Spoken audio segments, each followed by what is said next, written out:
আজকে আমরা ইন্ডিয়ান ইকোনমির একটা গুরুত্বপূর্ণ টপিক করতে চলেছি, that is economic survey. Okay, economic survey 2025-26, যেটা গত 29 জানুয়ারি আমাদের অর্থমন্ত্রী, ভারতবর্ষের অর্থমন্ত্রী নির্মলা সীতারামনজি প্রেজেন্ট করেছেন পার্লামেন্টে। এই বিষয়টিকে আমরা জানতে চাচ্ছি। সাধারণত ভারতবর্ষের যে রীতি সেটা হচ্ছে এই ইকোনমিক সার্ভে, এটা যেদিন বাজেট পেশ করা হবে ঠিক তার আগের দিন প্রেজেন্ট করা হয়। তো 1 ফেব্রুয়ারি থেকে আমাদের এখন বাজেট হয়। তো যেহেতু মাঝে কিছু ছুটির দিন ছিল, যার জন্য এটা 29 জানুয়ারি প্রেজেন্ট করা হয়েছে। সো ইকোনমিক সার্ভেটা ইন্ডিয়ান ইকোনমির ক্ষেত্রে একটু গুরুত্বপূর্ণ কেন? কারণ যেটা কারেন্ট ইয়ার চলছে সেটা পাস্ট ইয়ারকেও একটু নিয়ে আসে। অর্থাৎ এই যে যে ইকোনমিক সার্ভে, এই ইকোনমিক সার্ভেতে আমরা কিসের ডেটা পাবো? 25-26 অর্থবর্ষের ডেটা পাবো। ঠিক আছে, এবার আমি যদি বলি 25-26 অর্থবর্ষ কি এখনো শেষ হয়েছে, তো কথা হলো না, 25-26 অর্থবর্ষ এখনো শেষ হয়নি। কেন? কারণ ভারতবর্ষে ফিনান্সিয়াল ইয়ার কাউন্ট হয় March March to 31st। April. Okay, March to April, যার কারণে এখনো 25-26-এর financial year 31st March to 1st April। হ্যাঁ শেষ হয়নি। নো নো ভাই, ভুল বললে। 1 April টু 31 March। ওকে, একবার শুনে নাও, এই জায়গাটা একটু বুঝে নাও সবাই। ভারতবর্ষে যখন আমরা ফিনান্সিয়াল ইয়ারের কথা বলি, তো ফিনান্সিয়াল ইয়ার হয় হচ্ছে 1 April থেকে 31 March। ওকে, এখানে আমাদের ফিনান্সিয়াল ইয়ারকে আমরা 4টে কোয়ার্টারে ভাগ করি। কটা কোয়ার্টার? 4টে কোয়ার্টার, মানে 12 মাসে 1 বছর। তো 12 মাসে তিনটে মাসকে আমরা একটা কোয়ার্টার বলি। ঠিক আছে, সেই হিসাবে আমাদের ফার্স্ট কোয়ার্টার সেটা হচ্ছে মার্চ, সেটা হচ্ছে April to April May June, April to June. Second quarter যেটা আমরা বলবো, সেকেন্ড কোয়ার্টার সেটা হচ্ছে জুলাই থেকে সেপ্টেম্বর, জুলাই থেকে সেপ্টেম্বর। তারপর যে থার্ড কোয়ার্টার হচ্ছে অক্টোবর থেকে অক্টোবর ডিসেম্বর। আর ফোর্থ কোয়ার্টারকে আমরা বলবো হচ্ছে জানুয়ারি থেকে March. Okay, of another year, next year আর কি। এই হচ্ছে আমাদের ফিনান্সিয়াল ইয়ার এবং তার 4টে কোয়ার্টার। নাও এই যে যে ইকোনমিক সার্ভে আমরা দেখছি, এটা 2025-26 অর্থবর্ষ যেটা, সেটা অর্থাৎ 2025-এর 1 এপ্রিল থেকে শুরু করে 26-এর 31 March পর্যন্ত, যেটা সেটা সেই বর্ষের। তো এই বিষয়টা নিয়ে ইকোনমিক সার্ভে, যেহেতু আমাদের ইকোনমিক্সের কিছু ক্লাসেস ইউটিউবে দেওয়া আছে, সেখানে কোনো ইকোনমিক সার্ভে এর আলাদা করে কোনো ক্লাস করা নেই। এই জন্য যখনই ইকোনমিক সার্ভে দুটো ভলিউম রিলিজ হয়, একটা হচ্ছে ভলিউম 1, ভলিউম 2, যেটাকে পার্ট এ পার্ট বিও বলা হয়। তো এই ইকোনমিক সার্ভেটা সাধারণত ওয়ান ডে এক্সামিনেশন যেগুলো হয়, তার জন্য কিছু স্ট্যাটিক পোর্শন থেকে কোয়েশ্চেন হয়। আর যেহেতু সিভিল সার্ভিসের ক্ষেত্রে একটু ডিপ কোয়েশ্চেন হয়, যার কারণে আমরা যারা বিসিএস এর জন্য প্রিপেয়ার করছি তাদের ইকোনমিক সার্ভেটা খুব ইম্পর্টেন্ট। ঠিক, আজকের ক্লাসে আমি যেটা করেছি, থিওরি আলোচনা করব, সাথে সাথে আমি একদম মোস্ট এক্সপেক্টেড 50টি এমসিকিউ নিয়ে এসেছি। পুরো ক্লাসের পিডিএফ তো তোমরা ক্লাস নোট হিসাবে পেয়ে যাবে, লেখার কোনো জায়গা এখানে নেই, জাস্ট কনসেপ্টগুলোকে একটু বোঝার চেষ্টা করবে। যেহেতু চ্যানেলে আমাদের ইকোনমিক্সের ক্লাসগুলো দেওয়া আছে, আমি চাইবো তোমরা ওখান থেকে ক্লাসগুলোকে একটু করতে থাকো। ওকে, বাকি আমাদের এই ব্যাচে যখন সময় আসবে এগুলো ক্লাসের করার, লাইভ ক্লাস, সেই সময় আমরা অবশ্যই করব। ঠিক আছে, এখন আর কাউকে ক্লাসে জয়েন করানো সম্ভব হবে না। হ্যাঁ, সো তোমাদের টাইম 8:40, তো 8:40। আচ্ছা, তো আমি একটা কথা তোমাদের কাছে জানতে চাই যে তোমরা ইকোনমিক সার্ভে মানে কি বোঝো? একবার তোমরা উত্তর দিলে তারপর আমরা আলোচনার মধ্যে ঢুকবো।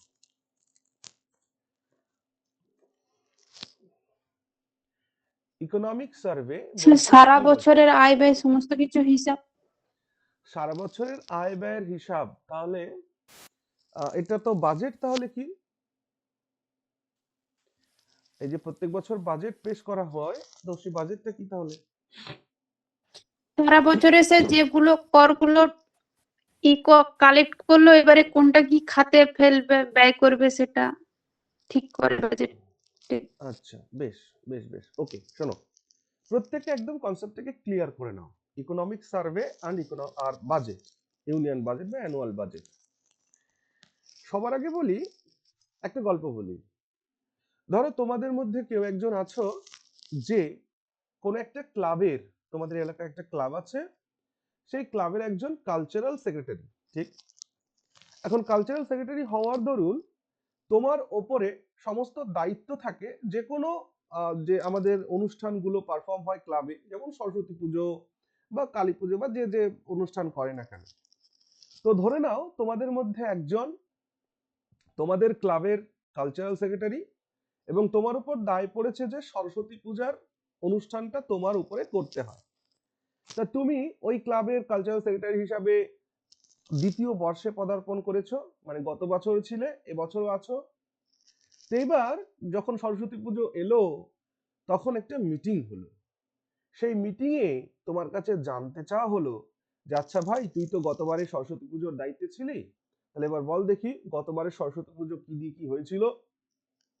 এই যে গত বছরের হিস্ট্রি তুমি যেটা শোনালে, সেটাই হচ্ছে ইকোনমিক সার্ভে।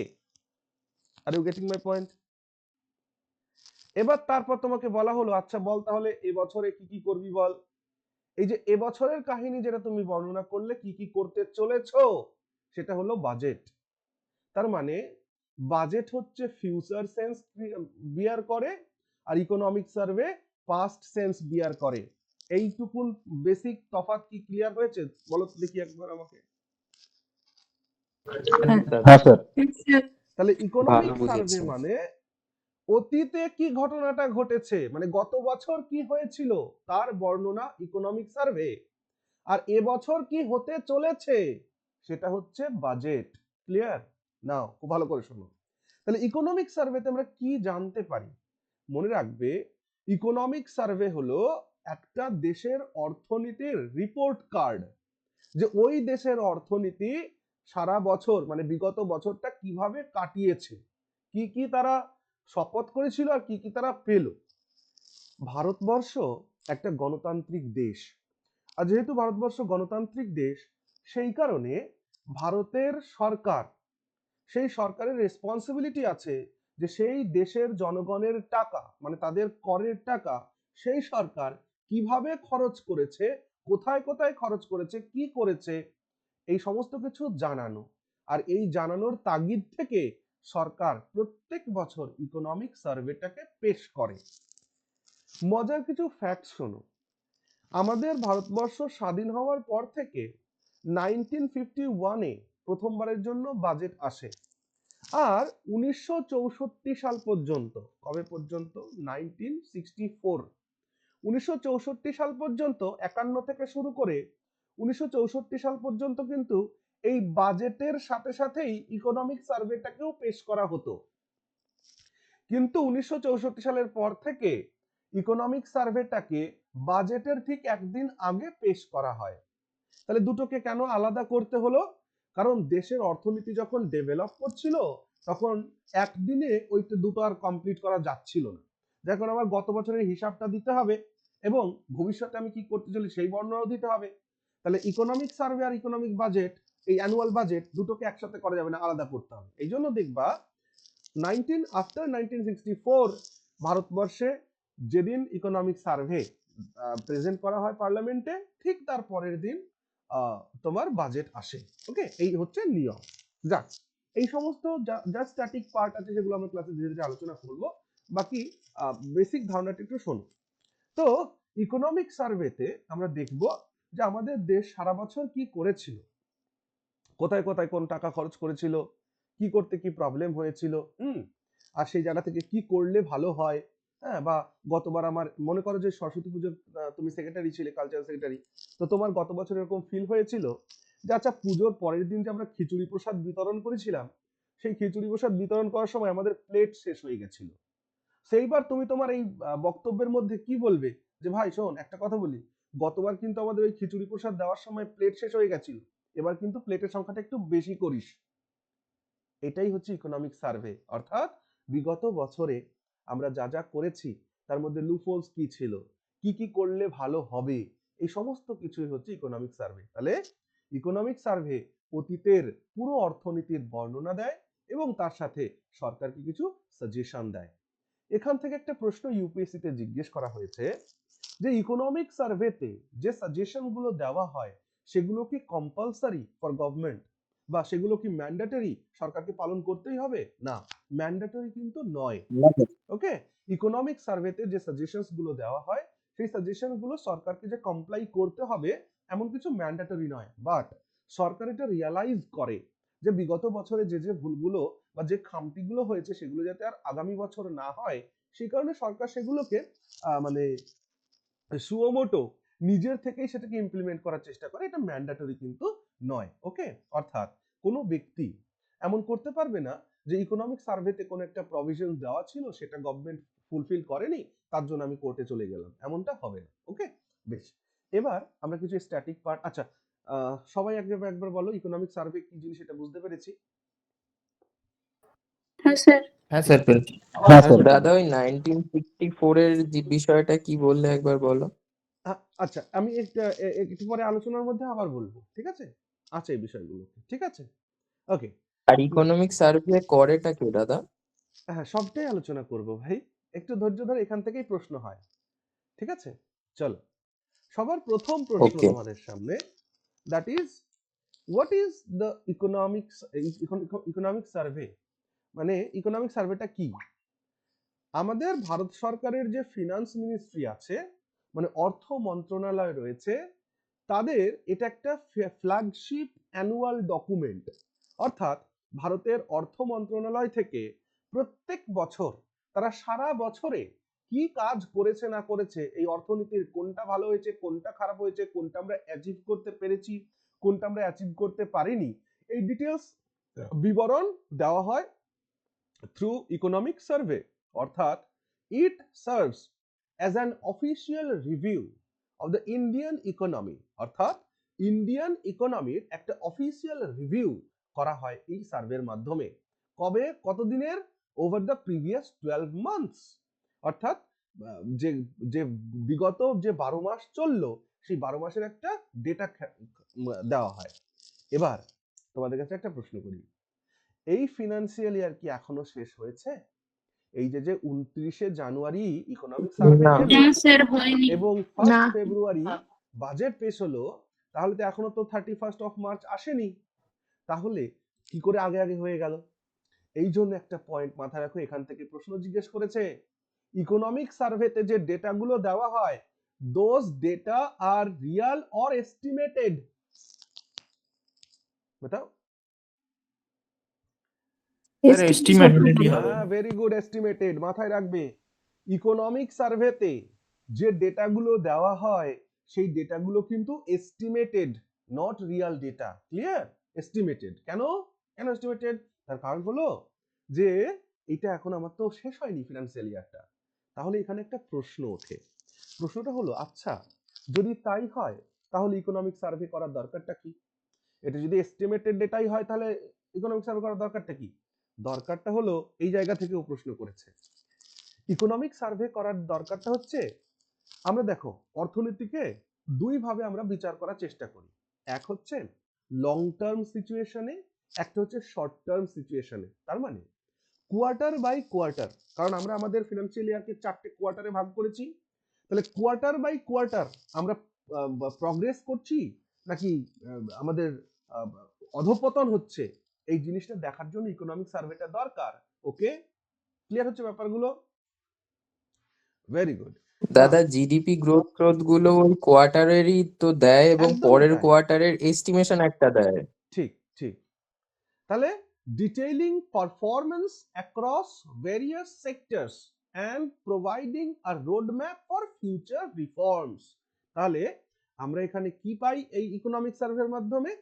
একটা ডিটেইল পারফরমেন্স পাই একদম বিভিন্ন সেক্টর গুলো, আমাদের অর্থনীতির যত সেক্টরস আছে সমস্ত সেক্টর কি কাজ করছে, ভালো করছে না খারাপ করছে, তার সাথে সাথে তাদের একটা ফিউচার রিফর্মের জন্য একটা রোডম্যাপ প্রোভাইড করা হয়। তো এক কথায় যদি আমরা বলতে চাই যে তাহলে ইকোনমিক সার্ভে কি, সেটা আমরা এটা বলতে পারি, it is the annual report card of Indian economy. Indian ইকোনমির একটা বার্ষিক রেজাল্ট। আমরা প্রত্যেকে রিপোর্ট কার্ড পেতাম না ছোটবেলায় পরীক্ষা দিয়ে? ক্লাস 1, ক্লাস 2, ক্লাস 3 এরকম করতে করতে প্রত্যেক বছর রিপোর্ট কার্ড পেতাম, যে বছর আমরা কোন সাবজেক্ট ভালো করেছি, কোন সাবজেক্ট খারাপ করেছি, আমার আচরণে কি কি পরিবর্তন করতে হবে, সমস্ত রিপোর্ট কার্ডে লেখা থাকতো। একদম সেটাই এটা। এবার এর অরিজিন হিস্ট্রিটা জানো একটু। এটার ফার্স্ট প্রেজেন্টেশন হয়েছিল বলেছিলাম আমি 1950 থেকে 51, অর্থাৎ ফার্স্ট যখন আমাদের লোকসভা আসলো তখন।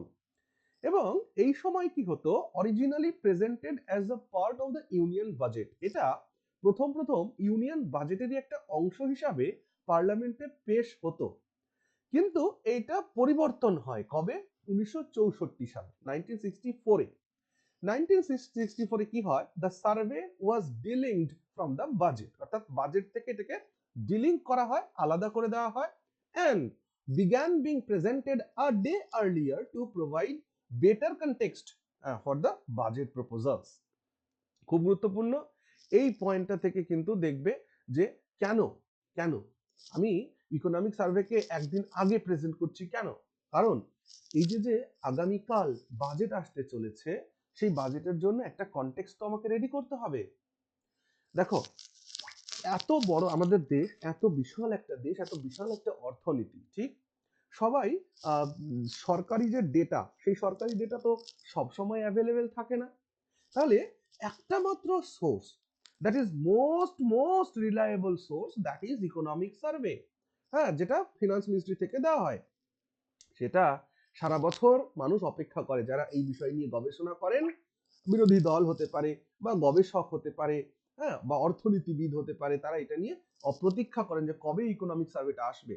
ইকোনমিক সার্ভেতে আমরা গত বছরে কি দিয়ে কি করেছি না করেছি তার একটা হিসাব পাবো, অর্থাৎ আগামী বাজেট যে আসতে চলেছে তার জন্য একটা প্রপার কনটেক্সট তৈরি হবে, ঠিক আছে? এইটার জন্য 1964 থেকে একদিন আগে, বাজেট পেশ হওয়ার একদিন আগে দেওয়া হয়। তাহলে কিন্তু স্ট্যাটিক পার্টের মধ্যে থেকে প্রশ্ন জিজ্ঞেস করতে পারে, খেয়াল রেখো। না, প্রশ্ন পরের কি হলো যে হু প্রিপেয়ারস দ্য সার্ভে। এই যে সার্ভেটা হচ্ছে, এই সার্ভে কে প্রিপেয়ার করে?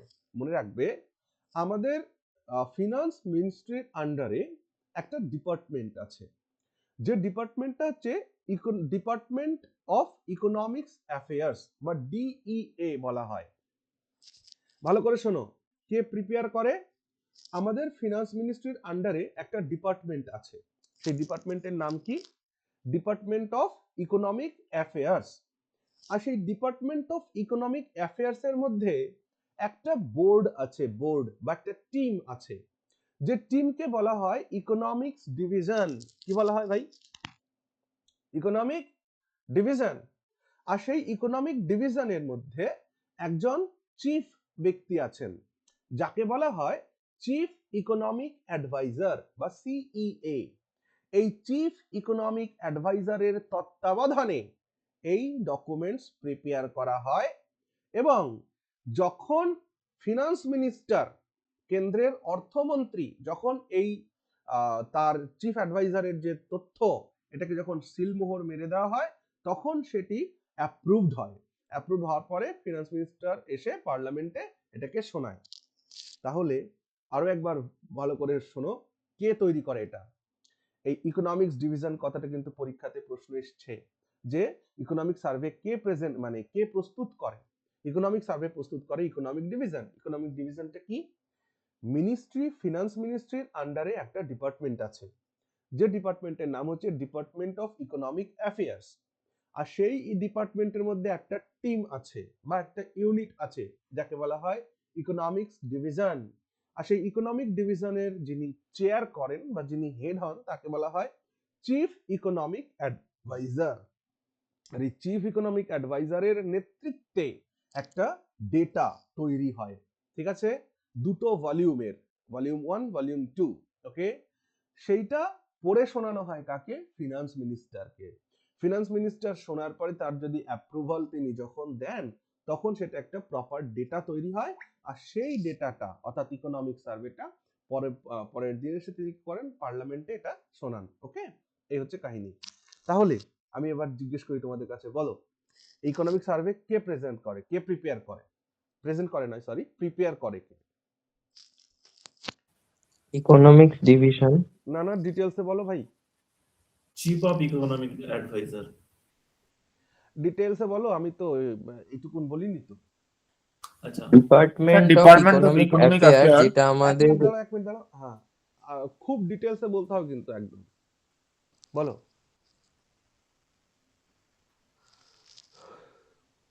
আরে বলো ভাইয়া। আমাদের যে স্যার, অর্থমন্ত্রক আছে, সেই অর্থমন্ত্রকের একটা দপ্তর আছে, পার্ট আছে, সেটা হচ্ছে নাম ডিপার্টমেন্ট অফ ইকোনমিক অ্যাফেয়ার্স। তার একটা পোর্শন বা তার একটা ভাগ হচ্ছে, উইং হচ্ছে ইকোনমিক ডিভিশন। হ্যাঁ, তারা তৈরি করে হচ্ছে এই ডকুমেন্টটা, এবং সেটা দুটো পার্টে বেরোয়। এবং সেই ডকুমেন্টটা হচ্ছে তৈরি করে এই ইকোনমিক্স ডিভিশনের যে chairman, chief of economic adviser, উনি তৈরি করেন। ভেরি গুড, ঠিক আছে, প্রত্যেকের ক্লিয়ার এটা? বেশ, এবার চলে এসো এম কি। এই যে যে ডেটাটা তৈরি হলো, এর এম কি? মোটামুটি তিনটে এম এর কথা তোমরা বলতে পারো। নাম্বার 1, সেক্টরাল রিভিউ, অর্থাৎ আমাদের ইকোনমিতে যতগুলো সেক্টর আছে, agriculture sector, industry sector, service sector, infrastructure sector, এই সেক্টরগুলো কেমন পারফরমেন্স করছে সেটাকে অ্যানালাইজ করা।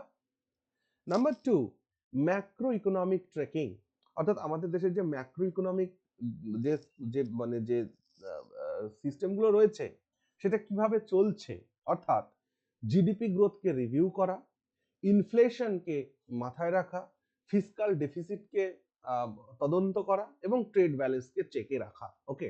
তাহলে এখানে কতগুলো টার্ম পেলাম আমরা, জিডিপি গ্রোথ, ইনফ্লেশন, ব্র্যাকেটের মধ্যে কি লেখা আছে? CPI, WPI. যারা ক্লাস দেখেছো তারা তো অবশ্যই রিলেট করতে পারছো সিপিআই মানে কি আর এই ডব্লিউপিআই মানে কি। হোলসেল প্রাইস ইন্ডেক্স আর হ্যাঁ, হোলসেল কনজিউমার প্রাইস প্রাইস আর index. Consumer price index. Very good. আচ্ছা, সিপিআই এন্ড ডব্লিউপিআই খুব ভালোভাবে কিন্তু পড়ানো আছে এইগুলো, ঠিক?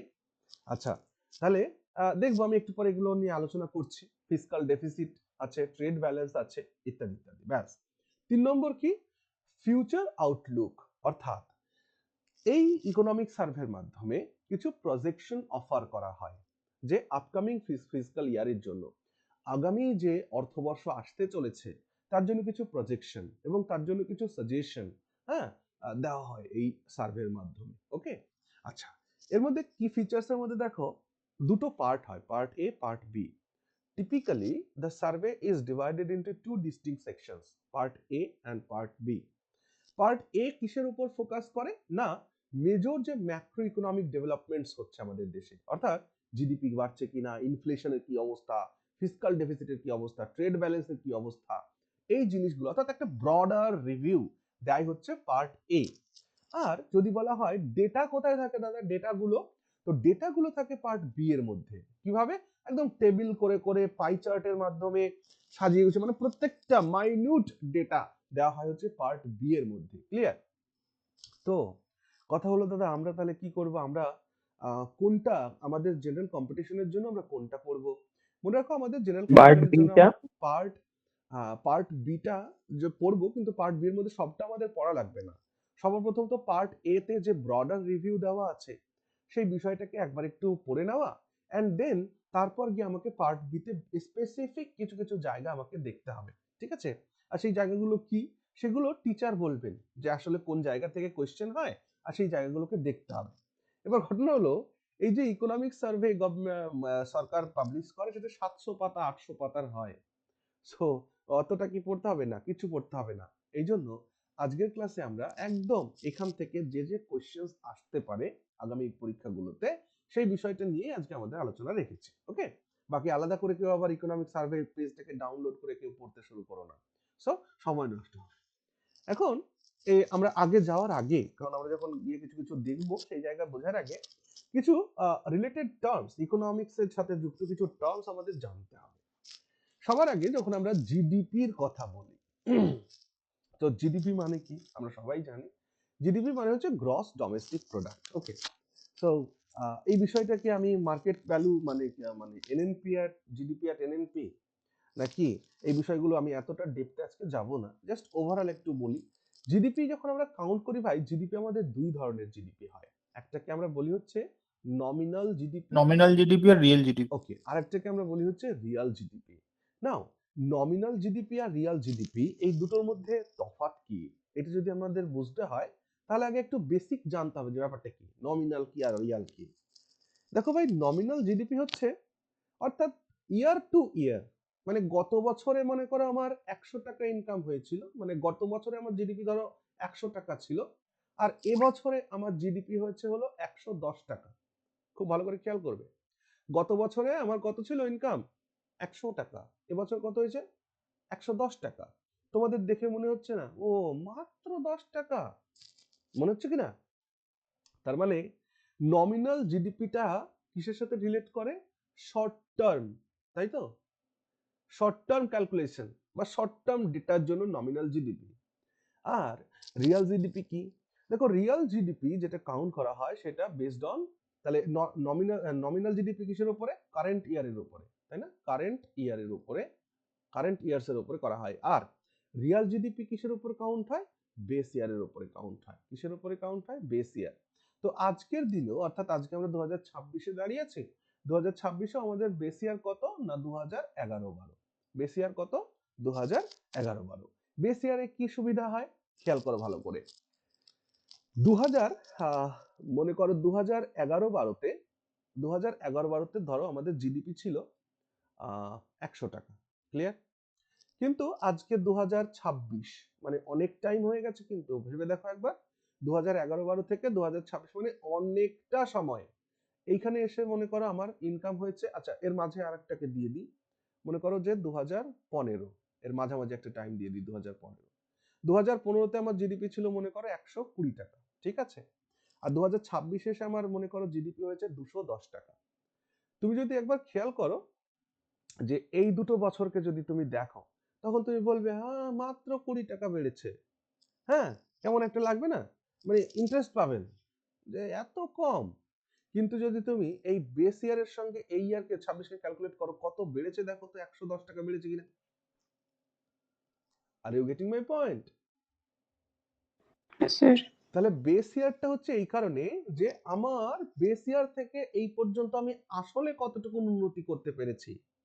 এই জন্য সরকার সবসময় বেস ইয়ারকে পিছনের দিকে রাখার চেষ্টা করে, আর বিরোধী পক্ষ কি করবে, সরকারকে সবসময় কি করবে, বেস ইয়ারটাকে আগিয়ে আনতে বলবে, তাই না?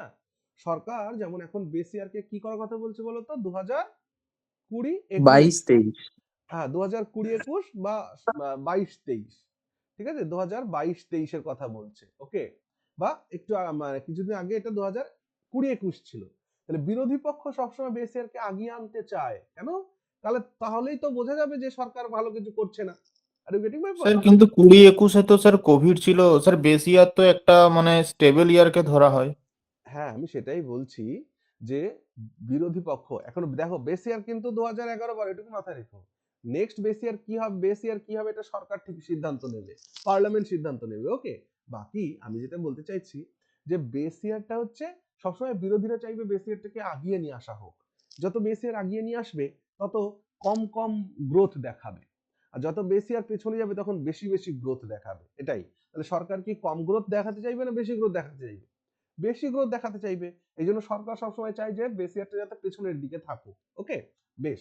তাহলে নমিনাল তাহলে স্যার জিডিপি, আমরা এখন যে হিসাবটা করি তাহলে 11 ধরে? একদম 2011-12 হিসাবে আমরা হিসাব করি, ঠিক আছে, 2011-12 হিসাবে হিসাব করি।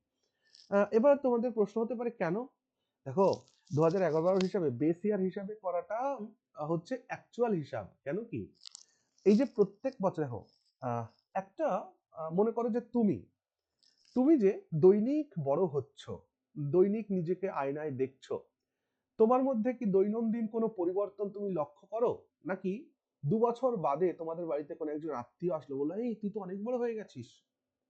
আর ইউ গেটিং মাই পয়েন্ট? এই যে দৈনিক দৈনিক তুমি চেহারা হ্যাঁ নিজে স্যার। আয়নার সামনে দাঁড়িয়ে দেখছো, এতে তুমি তোমার কোনো পরিবর্তন লক্ষ্য করবে কি? করবে না। কিন্তু যখন 2 বছর 3 বছর পরে তোমার একজন আত্মীয় এসে বলবে এই তুই তো অনেক বড় হয়ে গেছিস, তার মানে সে কিন্তু পরিবর্তনটা লক্ষ্য করছে। এই জন্য বেস ইয়ারটাকে মেনে চলতে হয় যে কোনো ইকোনমিকে মানে প্রপারলি এভালুয়েট করার জন্য। ঠিক এই জন্য বেস ইয়ারটা প্রয়োজন। Very good. চল তাহলে রিয়াল জিডিপি, নমিনাল জিডিপি বুঝে নিলাম। এরপর আরো কিছু পার্ট আমাদের আলোচনা করতে হবে, কয়েকটা topic, that is inflation. So inflation, দেখো ইনফ্লেশন মানে হচ্ছে মুদ্রাস্ফীতি। আচ্ছা মুদ্রাস্ফীতি মানে বুঝলাম না দাদা। আমি বললাম যে প্রাইস রাইজ। ইনফ্লেশন মানে কি? ইনফ্লেশন মানে হচ্ছে প্রাইস রাইজ, মানে দ্রব্যমূল্য বৃদ্ধি পাওয়া। এবার ঘটনা হচ্ছে যে দাদা দ্রব্যমূল্য বৃদ্ধি হওয়া কি ভালো? আরবিআই বলছে যে কোনো ইকোনমি যদি দ্রব্যমূল্য মানে কোনো ইকোনমিতে যদি ইনফ্লেশন না আসে তাহলে সেই ইকোনমি কখনো প্রসপার করতে পারবে না। তাহলে কোনো ইকোনমিতে যদি ইনফ্লেশন না আসে তাহলে সেই ইকোনমি প্রসপার করতে পারবে না। এই কথাটা কেমন? আচ্ছা বলো, ইনফ্লেশন মানে কি? দ্রব্যমূল্য বৃদ্ধি করা, বৃদ্ধি পাওয়া। এখন কথা হলো দ্রব্যমূল্য কেন বৃদ্ধি পাচ্ছে? ভালো করে শোনো। সবার প্রথম কোনো জিনিসের মানুষের কাছে কি হবে? মানুষের কাছে ইনকাম হতে হবে কিছু না কিছু। যখনই মানুষের কাছে কিছু না কিছু ইনকাম হবে, তার ইনকাম হওয়ার সাথে সাথে তার মধ্যে কি তৈরি হবে? ডিমান্ডস তৈরি হবে। আর যখনই ডিমান্ডস হবে তখনই তার কি হবে ভাই? সাপ্লাই হবে। আর এই ডিমান্ডস আর সাপ্লাই এর মাঝখানে একটা গুরুত্বপূর্ণ জিনিস থাকে, that is what? Price fixation. কি থাকে? মূল্য নির্ধারণ, প্রাইস ফিক্সেশন। অর্থাৎ যা কোনো কিছুর ডিমান্ডস হবে সেটার সাপ্লাই হবে, আর এই ডিমান্ডস আর সাপ্লাই এর মধ্যে প্রাইস ফিক্সেশন হবে। এবার আমায় বলো তো দেখি, ইনকাম যদি বৃদ্ধি পায় ডিমান্ডস কি কমে যাবে না বেড়ে যাবে? বেড়ে যাবে। স্যার বাড়বে। ডিমান্ডস যদি বাড়ে, সাপ্লাই যদি সঠিক না হয় তাহলে প্রাইস রাইজ হবে না ডিক্রিজ করবে? স্যার বাড়বে। রাইজ করবে। তার মানে প্রাইস ইনক্রিজ হওয়ার একটা শর্ত কি এটা যে ইনকাম বৃদ্ধি পাওয়া? বলো। হ্যাঁ স্যার। তাহলে ইনফ্লেশন মানে কি প্রাইস বৃদ্ধি হওয়া? ইনফ্লেশন মানে কি প্রাইস বৃদ্ধি হওয়া? হ্যাঁ কি না? তাহলে ইনফ্লেশন মানে যদি প্রাইস ইনক্রিজ হওয়া হয় তাহলে ইনফ্লেশন কি আলটিমেটলি ইনকামকেও বৃদ্ধি হচ্ছে এটা দর্শায় না? হ্যাঁ স্যার। Very good. এবার এই জায়গা থেকে কথা হলো যে আমি গত বছর 100 টাকা দিয়ে একটা জামা কিনেছি, আজকে সেই জামার দাম 500 টাকা, এরকম হলে হবে? এরকম হলে হবে না। এই জন্য আরবিআই একটা লিমিট বেঁধে দিয়েছে। 2 থেকে 6%। বলেছে যে 4% ইনফ্লেশন, 4% ইনফ্লেশন। আরবিআই কি বলেছে? আরবিআই বলেছে 4% ইনফ্লেশন রাইট, এবং তার সাথে সে বলে দিয়েছে +-2%। কি বলে দিয়েছে? +-2%। মানে 4% যদি ইনফ্লেশন হয়, অর্থাৎ 100 টাকার জিনিস যদি 104 টাকায় বিক্রি হয় এতে দোষের কিছু নয়। এবার এর থেকে যদি 2% কমও হয় তাতেও কোনো ক্ষতি নাই। মানে 2% থেকে এই 4% থেকে 2% মাইনাস করলে কত হবে? 2%। আর 4% এর সঙ্গে 2% অ্যাড করলে কত হবে? 6%। তার মানে এইটা হচ্ছে আমাদের একটা ডেটা কি, যে আরবিআই তার অধীনে একটা ওয়াচ ডগ রেখেছে। সেই ওয়াচ ডগটির নাম হচ্ছে কি? ওয়াচ ডগটির নাম বলো। আইএমএফ। সেবি। ও না, না, না, না। আইএমএফ না। আরবিআই এর সেবি। ওয়াচ ডগটার নাম কি? না রে ভাই, সেবি কেন হবে?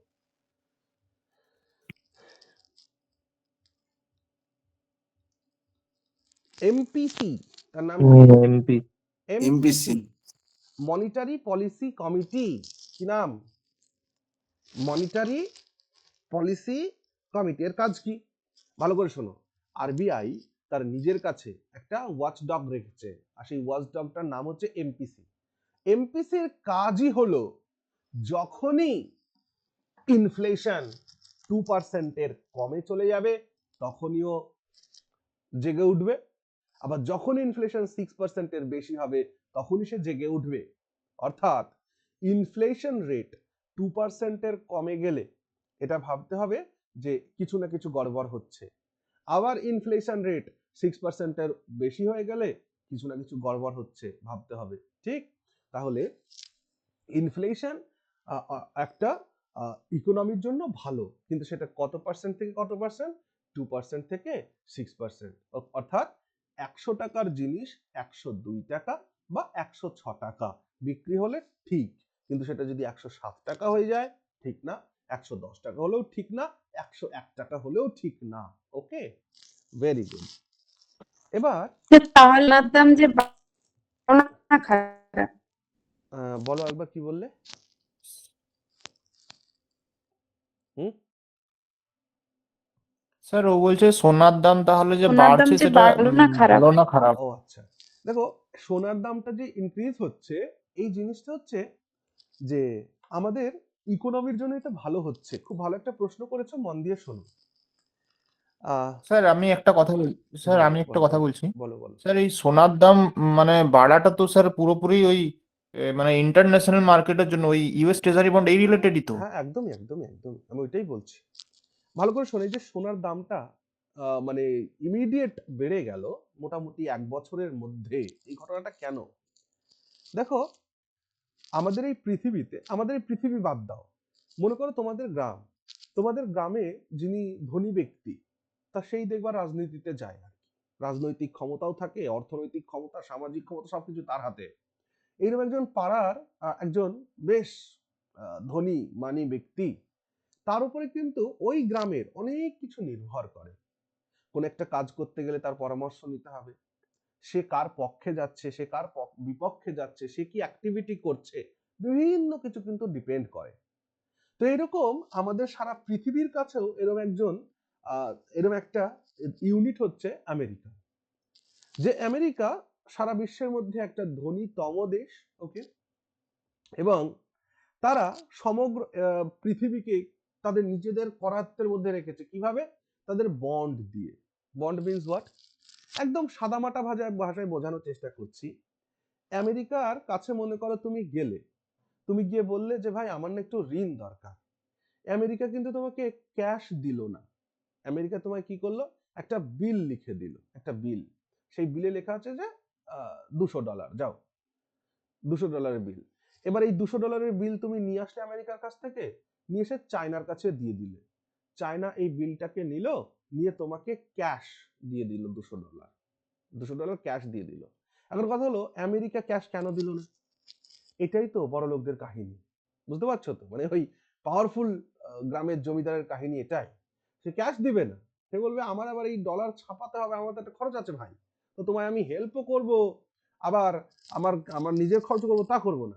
আমি তোমাকে একটা বিল লিখে দিচ্ছি, এই বিলটা তুমি যেখানে নিয়ে যাবে সেটাই সেখানেই চলবে। ওকে, অর্থাৎ সে এই 200 টাকার একটা বিল লিখে দিল, সেটা চায়নাকে দিল, চায়নাটা দিয়ে ক্যাশ দিয়ে দিল 200 টাকা। ওকে, $200 আর কি দিয়ে দিল তাকে। সো এইভাবে করে করে সমগ্র আমেরিকা সারা বিশ্বকে তার বন্ডের মধ্যে আকারে জকারকে রাখা হয়। ঠিক আছে, এবার প্রবলেমটা কি হয়েছে, রাশিয়ারও কিন্তু বহু যে ফরেন রিজার্ভ, সেটা কিন্তু আমেরিকার কাছে রয়েছে। ঠিক আছে, আর তোমার ইন্টারনেট যেখানে ভালো অ্যাভেলেবেল আছে সেই জায়গা থেকে একটু কথা বলবে, হ্যাঁ? তোমার কথা কিচ্ছু বোঝা যায় না। ওকে, তুমি যদি পারো একবার মেসেজ করো, তাহলে বাকিরা দেখে আমাকে বলতে পারবে। ওকে, বেশ। তাহলে বিল মানে আমি কি মোটামুটি বোঝাতে পেরেছি ব্যাপারটা কি হচ্ছে, বিলটা কি? মনে করো, এবার কথা হচ্ছে কেন আমেরিকার স্যার বিলটাকে কেন চায়না টাকা দিয়ে দিল? মানে আমেরিকার অর্থনীতিটা এত বিশাল, এত বিরাট না, সবাই ওর উপরে আস্থা রাখে। তার মানে হলো এই যে ওই গ্রামের বড় লোকটার প্রতি যেমন সবার আস্থা আছে, যে যাই হোক রামবাবু বলেছেন তো কোনো মার হবে না টাকা, মানে ওনার মুখের কথাই অনেক। কেন?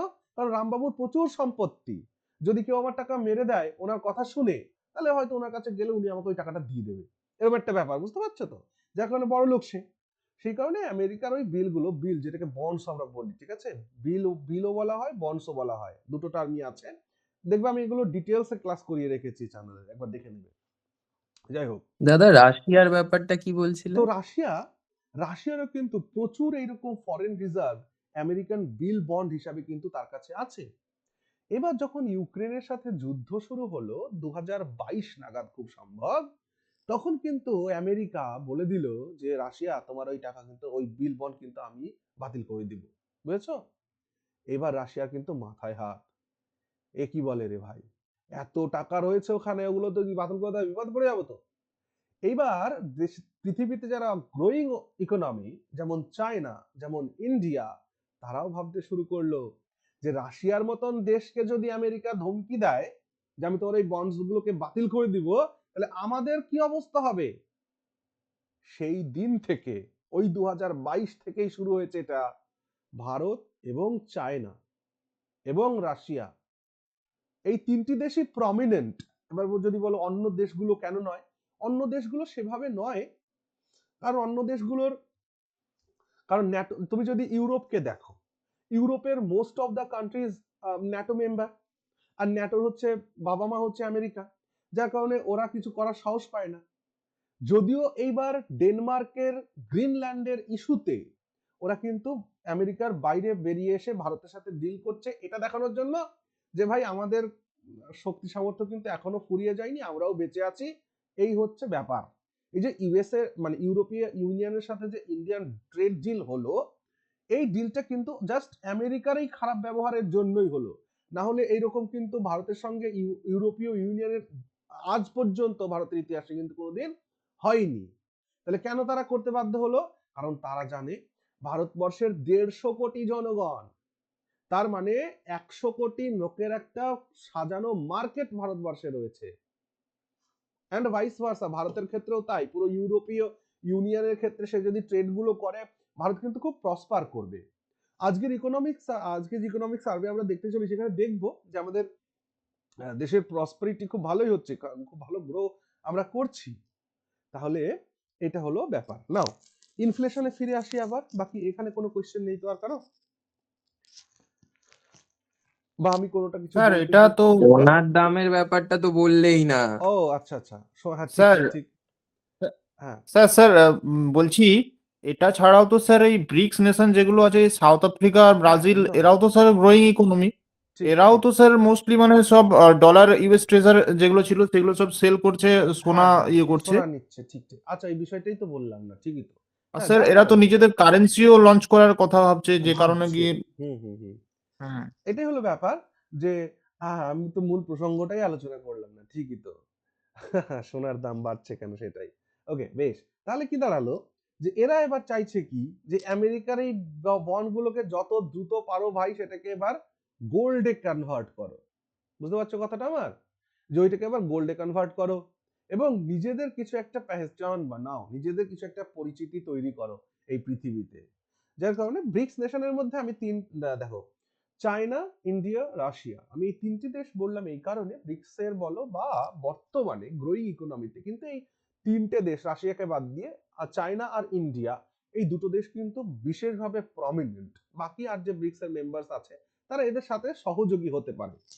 তো যাই হোক, তারা সবাই চেষ্টা করছে যে গোল্ড রিজার্ভ করতে হবে, ঠিক আছে? আমেরিকার উপর ভরসা করা যাবে না। তাহলে আমেরিকার উপরে যে মানুষ আর মানে দেশগুলি আর ভরসা করছে না, সেই জন্য তারা তাদের এই বিল বন্ড গুলোকে কিসে কনভার্ট করার চেষ্টা করছে? যে কোনো ফরেন রিজার্ভ, হ্যাঁ, সেটাকে না গোল্ডে কনভার্ট করার চেষ্টা করছে। যার স্যার কারণে যাতে করে গিয়ে তাদের প্রয়োজন মতো গোল্ডটাকে ওরা লিকুইড ক্যাশ বানাতে পারবে। অবশ্যই যে কোন তখন কি হবে গোল্ডে, তখন আমার কাছে সোনা আছে, আমি চাইলে যখন খুশি তখন সোনা বিক্রি তখন করবো। শুধু স্যার আমেরিকার কাছে না গেলেও অন্যান্য দেশেও দেবে আর ঠিক। তো আলটিমেটলি এই কারণগুলোর জন্যই কিন্তু মোটামুটি গোল্ডের দাম বাড়ছে। এবার এখানে দাঁড়িয়ে আমরা একটা সুখবরের কথা বলি পশ্চিমবঙ্গের জন্য। পশ্চিমবঙ্গের কয়েকটি জেলা, যেমন বাঁকুড়া, পুরুলিয়া, মেদিনীপুর এবং উত্তরবঙ্গের কয়েকটা জেলাতে সোনার খনি আছে বলে G5 লেভেল পর্যন্ত কিন্তু ইনভেস্টিগেশন চলছে। কোন স্টেজে আছে এটা? G5। ওকে, G5 এটা বলা হয় যে G5 স্টেজটা হলো একদম আমরা চলে এসেছি একদম ফাইনাল সিচুয়েশনের জায়গায় চলে আসি, সেরকম একটা জায়গায় কিন্তু রয়েছে। আর সব থেকে বড় কথা, ভারতবর্ষে এত গোল্ড আছে, এত গোল্ড আছে, যেটা কিন্তু বিশ্ব এই নিয়ে মানে খুবই সতর্ক থাকে তারা। কারণ ভারতবর্ষে একটা মন্দির তুমি যদি খেয়াল, তোমার পাড়ার মন্দিরটাই দেখো না ভাই, তোমার পাড়ার মন্দিরে মায়ের সারা দেহে কম করে হলেও 1 কেজির ওপরে গোল্ড আছে কিনা নেই বলো? তোমার পাড়ার মন্দিরটাকে ভাবো তুমি খালি একবার, যে কোনো মন্দির হতে পারে, হ্যাঁ স্যার, শনি মন্দির তার হতে পারে, থেকে সব কালী থেকে মন্দির বড় হতে কথা পারে। আমাদের ইন্ডিয়ার এখানে আছে মহিলাগুলো, অনেক। হ্যাঁ, স্যার ইন্ডিয়ার মহিলাগুলোর কাছেই হয়তো ওয়ার্ল্ডের 10% গোল্ড রিজার্ভ আছে একদমই তাই, জুয়েলারি একদমই হিসাবে। তাই। খুব সুন্দর বলেছো, কারণ আমাদের ইন্ডিয়ান সাবকন্টিনেন্ট মানে ভারত, বাংলাদেশ, পাকিস্তান, এই সমস্ত দেশগুলোতে না, নেপাল, এই সমস্ত জায়গাতে না আমাদের যারা ফিমেল বডি মানে আমাদের যারা নারী শক্তি, তাদের কাছে না প্রচুর গোল্ড আছে। এবং তাছাড়াও ভারতের যে মন্দিরগুলো রয়েছে, এই মন্দিরেও প্রচুর গোল্ড আছে। আর তাছাড়া তো ভারত সরকারের কাছে আছেই আছে। ঠিক আছে, তো আমরা বেটার পজিশনে আছি। আমাদের এই গ্লোবাল যা কিছু টেনশন ক্রিয়েট হচ্ছে, এই টেনশন গুলোতে স্যার আমাদের কোনো চিন্তা নেই। ওকে, বেশ। তাহলে কি ট্রেড ওয়ারটা ইন্ডিয়ার জন্য বেনিফিশিয়ালি হবে? হ্যাঁ, এই ট্রেড ওয়ার, হ্যাঁ একদমই তাই, বেনিফিশিয়াল হবে। যার কারণে দেখো না, যে যত ধরনেরই তুমি ট্যারিফ দাও, যা খুশি করো, ঠিক আছে, সেই ক্ষেত্রে কিন্তু মোটামুটি গেইনার, লাভবান কিন্তু ভারতবর্ষ হবে। আর এই যে আজকের যে রিপোর্ট তোমরা দেখবে, ইকোনমিক সার্ভে, সেখানে দেখবে যে ভারতবর্ষ গত যে মানে যে ফিনান্সিয়াল ইয়ার গেল, এখানে কিন্তু ফুড গ্রেনসে বিরাট ভাবে তারা প্রোডাকশন করতে পেরেছে। ওকে, মনে রাখবে একটা কথা, গোল্ড টোল্ড সমস্ত কিছু তো আমরা আলোচনা করলাম, সব থেকে বড় কথা হচ্ছে খাবার আছে কিনা, এটা সব থেকে বড়। খাবার যদি থাকে তাহলে তুমি ধনী, আর খাবার নাই তো যত গোল্ড থাকা যা কিছুই থাক না কেন সেই গুপ্তধনের মতন, কোনো লাভ হবে না। সেই কারণে না ভারতবর্ষের এই যে মানে প্রগ্রেস হচ্ছে, এর জন্য আমরা যে ভারতবর্ষের যে চাষ পদ্ধতি, সেখানে আমরা কোথায় ওই যে নিম কোটেড ইউরিয়া থেকে শুরু করে, হ্যাঁ, মানে কি বলে, জৈবিক সার ব্যবহারের করার মাধ্যমে আমরা কিন্তু কৃষিকে অনেকটা ডেভেলপ করতে পেরেছি, যার কারণে ভারতবর্ষের যে খাদ্যপণ্য, সেটার মান সারা বিশ্বে কিন্তু আজকে অনেক অনেক বেশি বেড়েছে। আমি একটু বাদে দেখবো স্যার, সেগুলো। ওকে, তার মানে কি এটা আগামী দিনে একটা অস্ত্র হিসেবে কাজ করতে পারে? 100%, 100%। এটা এই জন্য বলছি যে দেখো, মহামনীষীদের মুখের কথা তো কোনোদিন বিফলে যায় না। আমার মনে পড়ে স্বামীজির কথাটা সব সময়, যে ভারত একদিন বিশ্বগুরু হবে। অবশ্যই হবে, আমরা সেই দিকেই কিন্তু অগ্রসর হচ্ছি। ওকে, ভেরি গুড। চলো, তাহলে ইনফ্লেশনটা কি আমরা দেখলাম, যে ইনফ্লেশন হচ্ছে একটা অর্থনীতির জন্য মোটামুটি ভালো, কারণ ইনফ্লেশন না হলে তো প্রগ্রেস হবে না। না, জিনিসের দাম কেন বাড়ে? মানুষের ইনকাম বাড়লে জিনিসের দাম বাড়ে। মানুষের ইনকাম নাই তো ডিমান্ড নাই, ডিমান্ড না থাকলে সাপ্লাই নাই, দাম কমবে না, ডিফ্লেশন হয়ে যাবে। ঠিক, ভেরি গুড। নাও এরপর আর কি নিয়ে আলোচনা করব? আচ্ছা, ইনফ্লেশনকে কাউন্ট করব কি করে? দেখো, ইনফ্লেশন কাউন্টের জন্য দুটো পদ্ধতি রয়েছে, মোটামুটি তার ভাবে বলছি। একটা হচ্ছে সিপিআই, একটা হচ্ছে ডব্লিউপিআই। ওকে, এই বিষয়টা কি, এই বিষয়টা আমি তোমাদের বলেছিলাম যে আমাদের মার্কেট যখন আমরা দেখি, সো মার্কেটে গেলে আমরা কি পাই? আমরা বক্স পাই বা বাস্কেটস পাই। ওকে, সেই বাস্কেটের মধ্যে কি থাকে? দুই ধরনের বাস্কেট থাকে। একটা থাকে হচ্ছে রিটেল বাস্কেট, আর একটা থাকে হচ্ছে হোলসেল বাস্কেট। ঠিক আছে, রিটেল বাস্কেটের মধ্যে কি থাকে? আমাদের দৈনন্দিন জীবনে যা কিছু প্রয়োজন হয় সেরকম টুকরি লেখা থাকে, যেমন এডুকেশন, হাউজিং, হ্যাঁ, তারপর তোমার রিয়েল স্টেট, ঠিক আছে, তারপর মনে করো কসমেটিক্স, তারপর মনে করো আম, আহ, আর কি থাকতে পারে, তোমার এই যে মানে আমি যে বলতে চাইছি কি, যে এই বাস্কেটগুলোর মধ্যে কি থাকে জেনারেলি আমাদের সংসারে, আমাদের দৈনন্দিন জীবনে যা কিছু আমরা ব্যবহার করি, সেটা কোনো না কোনো সেক্টর থেকে তো আসে, সেইগুলো থাকে। এবার একজন সাধারণ কাস্টমার মানে রিটেল প্রাইস, যে মানে আমার পাড়ার দোকান থেকে যে জিনিসটা আমি কিনছি, সেই সমস্ত পণ্যগুলো সেই জায়গাতে যে প্রাইস ইন্ডেক্সটাকে ইয়ে করা হয়, সেটা হচ্ছে সিপিআই। ওকে, অর্থাৎ কনজিউমার প্রাইস ইন্ডেক্স, অর্থাৎ কনজিউমার মানে উপভোক্তা সরাসরি যে মূল্য পরিশোধ করছে তার একটা তালিকা। আর ডব্লিউপিআই মানে হচ্ছে হোলসেল, এই যে হোলসেল বাস্কেট এখানে যেটা আছে, পুরো গোটা হোলসেল দিয়ে, অর্থাৎ যেটা কার কাছে পৌঁছাবে, এই দেখে ডব্লিউপিআই দিয়ে কিন্তু কনজিউমারের তথ্য জানা যায় না, হোলসেল মার্কেটে তথ্য জানা যায়। অর্থাৎ ওই তোমার পাড়ার দোকানটা যে জায়গা থেকে মাল নিয়ে এসছে, সেই জায়গায় দাম কি আছে না আছে এটা দেখতে হবে, সেটাতে কি ইনফ্লেশন হচ্ছে, সেটাতে কত দাম বাড়লো বা কমলো, সেটা ডব্লিউপিআই দিয়ে ক্যালকুলেট হয়। তাহলে ইনফ্লেশন ক্যালকুলেশনের জন্য আমরা সিপিআই, ডব্লিউপিআই এই জিনিসগুলো আমরা দেখেছি। ওকে, বেশ। আরেকটা টার্ম আসবে, that is GVA. What is the meaning of GVA? GVA means gross value added. Gross value aided কি দাদা? গ্রস ভ্যালু এডেড মনে রাখবা, আমরা যদি সবার আগে বলি জিডিপি কি। দেখো যখন আমরা বলছি জিডিপি কি, তখন মনে রাখবা জিডিপি মানে হচ্ছে জিভিএ প্লাস ট্যাক্স মাইনাস সাবসিডি। হ্যাঁ, পড়েছি আমরা এগুলো, যারা ইকোনমিক্সের ক্লাস দেখেছি তারা কিন্তু এগুলো আমরা জানি যে GDP equal to জিভিএ plus tax minus subsidy. তাহলে জিভিএটা কি? জিভিএটা হচ্ছে জিভিএ সমান সমান লিখতে পারো যে আউটপুট ভ্যালু মাইনাস তোমার কস্ট, প্রোডাকশন কস্ট। ওকে, অর্থাৎ আউটপুট ভ্যালুর থেকে যখন আমরা প্রোডাকশন কস্ট বাদ দিই তখন সেটাকে আমরা পাই হচ্ছে গ্রস ভ্যালু অ্যাডেড। কেমন? ভালো করে শোনো, ধরো কোন একটা জিনিস আমি তৈরি করেছি, মানে আউটপুট ভ্যালু, মানে আমি কি বলবো, মনে করো যে ব্রেড, ঠিক আছে, ধরো ব্রেড হচ্ছে একটা আউটপুট, তাই না? ব্রেড কি দিয়ে তৈরি হয়েছে? গম দিয়ে তৈরি হয়েছে। সেই গমটাকে দিয়ে তো আর ব্রেড তৈরি হয়নি, গমটাকে আটা তৈরি করতে হয়েছে। হ্যাঁ, মানে প্রথমে প্রাইমারি সেক্টর মানে কৃষি, গমটাকে পেয়েছি প্রাইমারি সেক্টর থেকে, তারপর সেই গমটাকে আমাকে সেকেন্ডারি সেক্টরে পাঠানো হয়েছে, মানে ইন্ডাস্ট্রিতে পাঠানো হয়েছে। সেই গমটাকে তারা আটা তৈরি করে দিয়েছে, আটা তৈরি করে রুটি বানিয়ে দিয়েছে, আর সেই ব্রেডটাকে প্যাকেজিং করে কাস্টমারের কাছে পৌঁছে দেবে সার্ভিস সেক্টর। তাহলে আলটিমেটলি একটা আউটপুট ভ্যালু একটা ব্রেডের মনে করো 100 টাকা, ধরো কথা বলছি 100 টাকা।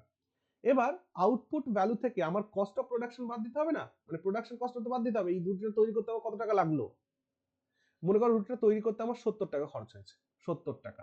তাহলে বলো দেখি, 100 টাকা আউটপুট ভ্যালু মানে ফাইনাল ভ্যালু হচ্ছে 100 টাকা, তৈরি করতে লেগেছে 70 টাকা, বাদ দিলে কত থাকে? 30 টাকা। তাহলে এই 30 টাকাটা কি ভ্যালু অ্যাডিশনের ফল? Yes or no?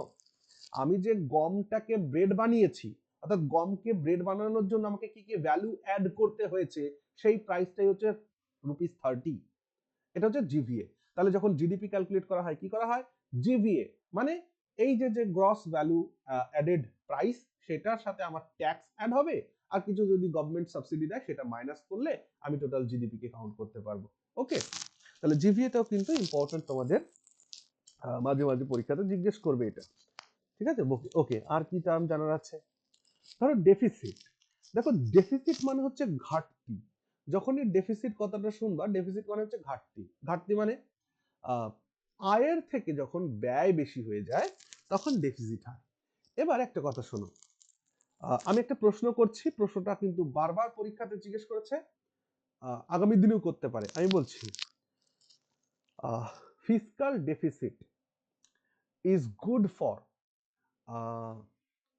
Growing economy, বা গ্রোয়িং ইকোনমির জায়গায় ওই এটা বলি ডেভেলপিং ইকোনমি, ডেভেলপড ইকোনমি আর আন্ডার ডেভেলপড ইকোনমি। বলো,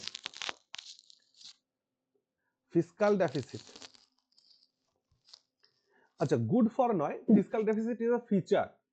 কোশ্চেনটা এমন, fiscal deficit is a feature of growing developed economy, developing economy, sir developing economy, sir developing developing economy, যেমন আমাদের মতো দেশে। ঠিক, আমাদের মতন দেশ অর্থাৎ ডেভেলপিং ইকোনমিতে কিন্তু ফিসকাল ডেফিসিট এটা একটা বৈশিষ্ট্য। কেন? যে দেশ কারণ স্যার এখানে উন্নতি করতে শুরু যে করেছে, ডেফিসিটটাতে ইনভেস্টমেন্ট হবে সেটা স্যার রিটার্নও দেবে, হ্যাঁ স্যার সেরকমই কিছু। হ্যাঁ, তুমি অনেকটা এখানে ঠিকই আমার একটা বলেছো। প্রশ্ন আছে। হ্যাঁ, বলো। বলছি স্যার, প্রশ্নটা হচ্ছে এই, মানে আমাদের মতো যারা ডেভেলপিং নেশন, তাদের তো সবসময় তো ফিজিক্যাল ডেফিসিট থাকে, ঠিক আছে, কিন্তু যখনই একটা উন্নত দেশ হয়ে যাবে, মানে ডেভেলপ দেশ হয়ে যাবে, তখনই তাদের তো ঋণ মানে প্রচুর বেড়ে যাচ্ছে। যেমন আমেরিকা, তার তো হ্যাঁ, $38 ট্রিলিয়ন ধার, এই চায়না তার তো প্রচুর ধার, রাশিয়া তার তো প্রচুর ধার। এইরকম করে যদি ধারটাই চলতে থাকে, তাহলে আলটিমেটলি আমাদের মানে দেখো অ্যাকচুয়ালি একটা কথা থাকছে। বলি ভাই, এই জায়গাটা একটু বুঝে নাও। Fiscal deficit is good for any developing economy, but developed ইকোনমির যদি ফিসকাল ডেফিসিট হয় তাহলে মনে করতে হবে ঘাটা গেছে, 100 টাকা ছিল 80 টাকা হয়ে গেছে। এবার ডেভেলপিং কান্ট্রিগুলোর ফিসকাল ডেফিসিট কেন হয়? ডেভেলপিং কথার অর্থ কি? দেশটি উন্নতি করছে সবে, তাই তো? মানে দেশটির রাস্তাঘাট নির্মাণ করতে হচ্ছে, দেশটিতে স্কুল তৈরি করতে হচ্ছে, দেশটির হসপিটাল বানাতে হচ্ছে, দেশটির ইনফ্রাস্ট্রাকচার ঠিক করতে হচ্ছে, ইলেকট্রিসিটি প্রোভাইড করতে হচ্ছে। তার মানে একটা দেশ সে কি করছে, তার প্রগ্রেসের জন্য যা যা করার দরকার সেটা সেটা করছে, যার কারণে 100 টাকা ইনকাম হচ্ছে, খরচ হয়ে যাচ্ছে 150 টাকা। এটা গেল ডেভেলপিং কান্ট্রি। এই যে ডেভেলপিং কান্ট্রিগুলোতে ফিসকাল ডেফিসিট হচ্ছে, এর রেজাল্ট কি জানো? এর রেজাল্ট হচ্ছে ক্যাপিটাল অ্যাসেট গেইন হচ্ছে। কি গেইন হচ্ছে? ক্যাপিটাল অ্যাসেটের গেইন হ্যাঁ হচ্ছে। স্যার। কারণ ক্যাপিটাল অ্যাসেট মানে কি? ক্যাপিটাল অ্যাসেট মানে যেখানে নিয়োগ স্যার যেগুলো করলে, ইনফ্রাস হ্যাঁ যেখানে নিয়োগ করলে সেটা আমার লং টার্ম রেজাল্ট দেবে।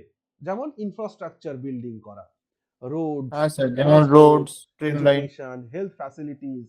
ওকে, তাহলে আর ডেভেলপড কান্ট্রি মানে কি গো? ডেভেলপড কান্ট্রি মানে যেখানে তাদের রাস্তা বানানো হয়ে গেছে, তাদের হসপিটাল বানানো হয়ে গেছে, তাদের এডুকেশন হল বানানো হয়ে গেছে, সমস্ত কিছু তাদের আছে, তারপরেও যখন তারা ঘাটাতে যাচ্ছে তার মানে তারা লস করছে। আর ডেভেলপিং কান্ট্রি যখন আহ, এই সমস্ত কিছু করছে, এগুলো তো লং টার্মে তাকে তো গুড রেজাল্ট দেবে একটা টাইমে। সে আসলে কি হচ্ছে, সে ডেভেলপড হওয়ার দিকে অগ্রসর হচ্ছে। এই জন্য যে কোনো দেশের যে কোনো ডেভেলপিং ইকোনমি দেখবে সেখানে ফিসকাল ডেফিসিট হবে, কিন্তু সেই ফিসকাল ডেফিসিট হওয়ার একটা মাত্রা আছে, সেই মাত্রাকে ছাড়িয়ে গেলে হবে না। ওকে, যেমন ফিসকাল ডেফিসিট যে কোনো ইকোনমিতে তার জিডিপির 8% বেশি যদি হয়ে যায় তাহলে সেটা চিন্তার ব্যাপার। বুঝতে পারছো কি বলেছি? More than 8% of its GDP যদি হয়, মানে টোটাল 100 টাকা ইনকাম আর 8 টাকার বেশি যদি আমার ফিসকাল ডেফিসিট ঘাটতি হয় তাহলে চিন্তার বিষয়, আদারওয়াইজ চিন্তার কোনো বিষয় নয়, এটা নর্মাল। ওকে, বেশ। আচ্ছা, একটা কথা আছে না, রেভিনিউ ডেফিসিট। রেভিনিউ ডেফিসিট মানে কি জানো? রেভিনিউ ডেফিসিট মানে ইনকাম আটানা, খরচ, হিন্দিতে একটা কথা আছে, কি জানো ভাই? ইনকাম যেটা ওই আটান্নি, ক্যাপিটাল গেইন দেবে না। আমদানি আঠান্নি খরচা রুপাইয়া। ঠিক ঠিক, আমদানি আটান্নি খরচা রুপাইয়া, এরকম সিচুয়েশন যদি হয়, এই সিচুয়েশনটাতে তোমার রেভিনিউ ডেফিসিটকে আমরা বলি। অর্থাৎ রেভিনিউ এক্সপেন্ডিচার মাইনাস রেভিনিউ রিসিটস। ওকে, অর্থাৎ আমি যেটা আয় করছি, রিসিট করছি, সেটা এক্সপেন্ডিচারের থেকে কম, এই সিচুয়েশন হলে রেভিনিউ ডেফিসিট হয়। ওকে, আচ্ছা, আরেকটা আছে না, এফেক্টিভ রেভিনিউ ডেফিসিট বলে একটা টার্ম স্যার আছে। ভাতাটা তো এই ক্যাটাগরিতেই পড়ে। হ্যাঁ, আরেকটা আছে সাবসিডি। দেখো, effective effective revenue deficit. Effective revenue deficit, যেটাকে আমরা ইআরডি বলি, এফেক্টিভ রেভিনিউ ডেফিসিট, এটা কি জানো? কোন দেশ যদি তার ক্যাপিটাল অ্যাসেটের উপরে খরচ করে, হ্যাঁ, তাহলে কোন দেশের ক্যাপিটাল অ্যাসেটের খরচ যদি করে, তাহলে সেই ক্ষেত্রে যদি তার কোনো ডেফিসিট আসে তাহলে সেটাকে বলা হয় এফেক্টিভ রেভিনিউ ডেফিসিট। আর এফেক্টিভ রেভিনিউ ডেফিসিট ক্যালকুলেট করা হয় কিভাবে? অর্থাৎ ক্যাপিটাল অ্যাসেটের উপরে যে খরচ সেটা রিকারিং এক্সপেন্ডিচার থেকে বাদ দিলে তবে গিয়ে এফেক্টিভ রেভিনিউ ডেফিসিট আসে। রিকারিং ডেফিসিট কি? রিকারিং ডেফিসিট হচ্ছে, রিকারিং এক্সপেন্ডিচার কি? অর্থাৎ যে এক্সপেন্ডিচার আমাকে বারবার করতে হয়, বারবার করতে হয়, মানে আমার কর্মীদের স্যালারি দিতে হয়, পেনশন দিতে হয়, খাবার খরচ করতে হয়, বুঝতে পারছো? মানে যে খরচ করলে আমার কিছু নতুন তৈরি হয় না, সেগুলোকে বলা হয় রিকারিং এক্সপেন্ডিচার। বুঝেছো? তাহলে এই রিকারিং এক্সপেন্ডিচারকে যখন আমরা ক্যাপিটাল অ্যাসেট থেকে মাইনাস করব, তখন আমরা এফেক্টিভ রেভিনিউ ডেফিসিটটাকে ক্যালকুলেট করতে পারবো, যে আলটিমেটলি আমরা কতটা গেইন করলাম, ক্যাপিটাল গেইন কতটুকু করলাম। ওকে, ভেরি গুড, বেশ। তো মোটামুটি এই কয়টা রিলেটেড টার্মস আমরা জানতে পারলাম। এরপর চলো আমরা বাকিটা দেখি। এবার দেখো, আমাদের এই সার্ভেকে আমি কতগুলো পার্টে ভাগ করি। যেমন 1 নম্বর কথা হচ্ছে overall growth of macro, overall growth and macro economy. কি বলছে এই রিপোর্ট? এই রিপোর্ট বলছে বা এই সার্ভে বলছে, India remains the fastest growing major economy for the 4th consecutive year. তোমরা বলবা, দেখো আমি একটু আগে আলোচনা করেছিলাম, যখন আমি আলোচনা করেছিলাম তখন আমি চায়না আর ভারতকে বলছিলাম, আমি বাকি ব্রিক্স এর দেশগুলো বা অন্যান্য দেশকে বলিনি। কেন বলিনি? এই কারণে, কারণ মেজর ইকোনমি আমাকে দেখতে হবে, আর মেজর ইকোনমির মধ্যে ইন্ডিয়া চায়নাই লাই করবে। ওকে, তাহলে ইন্ডিয়া, ভারতবর্ষ, এই পৃথিবীতে যত মেজর ইকোনমি আছে, গ্রোয়িং মেজর ইকোনমি আছে, তাদের মধ্যে কিন্তু ফাস্টেস্ট গ্রোয়িং ইকোনমি হচ্ছে ইন্ডিয়া। তার মানে ভারতবর্ষ কিন্তু প্রথম স্থানে রয়েছে, দ্বিতীয় স্থানে আছে চায়না। ওকে, আচ্ছা, Real GDP growth for financial year 25-26 is estimated 7.4%. দেখো এই যে 7.4%, এই যে ডেটাটা, এই ডেটা কিন্তু দিয়েছে কে বলতো? ন্যাশনাল স্ট্যাটিস্টিক্যাল অর্গানাইজেশন, এনএসও দিয়েছে, বুঝতে পারছো তো? এনএসও দিয়েছে, কিন্তু এটা ইকোনমিক সার্ভে দেয়নি। ইকোনমিক সার্ভে দিয়েছে লাস্টেরটা, অর্থাৎ ইকোনমিক সার্ভের প্রজেকশনটা কি, যে 26-27 প্রজেকশনে এটা 6.8 থেকে 7.2% গ্রোথ রেট রাখা হয়েছে। আর জিভিএ অর্থাৎ gross value added growth estimate করা হয়েছে কত? 7.3%। আর mid term potential growth anchored at 7%, মানে 7% হচ্ছে গড়, তার থেকে 2 কমতেও পারে, তার থেকে 2.2 কমতেও পারে, 0.2 বাড়তেও পারে, এটা হলো ব্যাপার। ওকে, তাহলে ওভারঅল আমরা যেটা দেখছি যে সত্যি সত্যি আমাদের রিয়াল জিডিপিতে গ্রোথ এসছে, জিভিএ তে গ্রোথ এসছে, মিড টার্ম পটেনশিয়াল গ্রোথ এসছে, এবং যে প্রজেকশন আমরা করেছি সেটা মোটামুটি ঠিক আছে। এবার আসো কনজাম্পশন অ্যান্ড ইনভেস্টমেন্ট। যখন কনজাম্পশন আর ইনভেস্টমেন্টের কথা বলছো, তো প্রাইভেট ফাইনাল কনজাম্পশন এক্সপেন্ডিচার, যেটাকে পিএফসিই বলা হয়, প্রাইভেট ফাইনাল কনজাম্পশন এক্সপেন্ডিচার, এই জায়গাতে বলা হয়েছে যে 61.5% অফ জিডিপি হয়েছে। অর্থাৎ এই যে প্রাইভেট ফাইনাল কনজাম্পশন এক্সপেন্ডিচার হয়েছে সেটা জিডিপির 61.5% হয়েছে, যেটা হাইয়েস্ট ইন ইয়ার্স, অর্থাৎ এই সাম্প্রতিক বছরগুলোতে সব থেকে বেশি এই 2025-26-এ হয়েছে। এইটা যে হচ্ছে, এটার পেছনে কারণটা কি? এই যে ফাইনাল কনজাম্পশনের, প্রাইভেট ফাইনাল কনজাম্পশনের উপরে এক্সপেন্ডিচার বাড়ছে, মানুষ বেশি বেশি খরচ করছে, মানুষ বেশি বেশি ভোগ করছে, এর থেকে কি বোঝা যায় মানুষের ইনকাম কমে গেছে না বেড়ে গেছে? বেড়ে গেছে। বেড়েছে, তার মানে আলটিমেটলি আমাদের ইকোনমি বুস্ট করছে, এটা বোঝা যায়। আরেকটা দেখো, gross fixed capital formation, GFCF, এটাও 7.8% বেড়ে গেছে। Okay, with its share constant at 30% of GDP, অর্থাৎ গ্রস ফিক্সড ক্যাপিটাল ফরমেশন। আচ্ছা, গ্রস ফিক্সড ক্যাপিটাল ফরমেশন এই বিষয়টা কি? আমরা ক্যাপিটাল ফরমেশন কতটুকুন করতে পারছি, এটা আগে আমাদের মাথায় রাখতে হবে। মানে সম্পদ আমরা কতটুকুন বাড়াতে পারছি, খালি খরচ করে চলেছি, মানে রিকারিং এক্সপেন্ডিচার করে চলেছি তা নয়, বরং আমরা অ্যাসেট ক্রিয়েশনও করছি, ঠিক আছে? আচ্ছা, যেখানে 7.8% এর বৃদ্ধি হয়েছে এবং জিডিপির 30% ক্যালকুলেট হয়েছে। এবার আসো ফিসকাল ডেভেলপমেন্টস আমাদের কি হলো। ফিসকাল ডেভেলপমেন্টের মধ্যে বলছে revenue receipts strengthened to 9.2% of GDP financial ইয়ার 2025 এর জন্য। ইনকাম ট্যাক্স রিটার্নস ফাইলড হয়েছে, ফাইলড রোজ ফ্রম 6.9 crore থেকে, যেটা 2022 সালে, অর্থাৎ 2022 সালে ইনকাম রিটার্ন এসেছিল 6.9 কোটি, আর এখন সেটা বেড়ে দাঁড়িয়েছে হচ্ছে 9.2 crore 2025-26-এ। যদি গ্রস জিএসটি কালেকশনের কথা বলো, এপ্রিল থেকে ডিসেম্বর 2025-এর মধ্যে, অর্থাৎ একটা কোয়ার্টারকে বাদ দিয়েছি আমরা, থার্ড কোয়ার্টারকে বাদ দিয়েছি, সেখানে দেখা গেছে যে 17.4 লাখ ক্রোর। ওকে, এবং এটা বলা হচ্ছে যে ইয়ার অন ইয়ারে 6.7% এর ইনক্রিমেন্ট হয়েছে, 6.7% এর ইনক্রিমেন্ট হয়েছে। ডেট টু জিডিপি রেশিওতে যদি দেখো, সেখানে দেখবা যে রাফলি 7.1% এর 2020 থেকে এটা আমাদের রেশিওটা ইনক্রিজ করছে। Capital expenditure reached historically high levels around 4% of GDP in financial year 2025। Okay, তার মানে এই যে ডেটাগুলো তোমরা দেখছো, এতে কিন্তু পরিষ্কার বোঝা যাচ্ছে যে আমাদের ইকোনমি খুব ভালো পথে স্মুথলি রান করছে। স্যার তাও এত ক্রিটিসিজম হচ্ছে। দেখো, বিরোধী পক্ষের কাজ হচ্ছে ক্রিটিসিজম করা, ঠিক আছে? কারণ আমরা তো তাদের সময়কালের ডেটাগুলো তো দেখেছি, তাদের সময়কালের ডেটাগুলো আমরা দেখেছি, এখনো দেখছি। তবে একটা কথা শোনো, ক্রিটিসিজম হওয়ার একটু দরকারও আছে।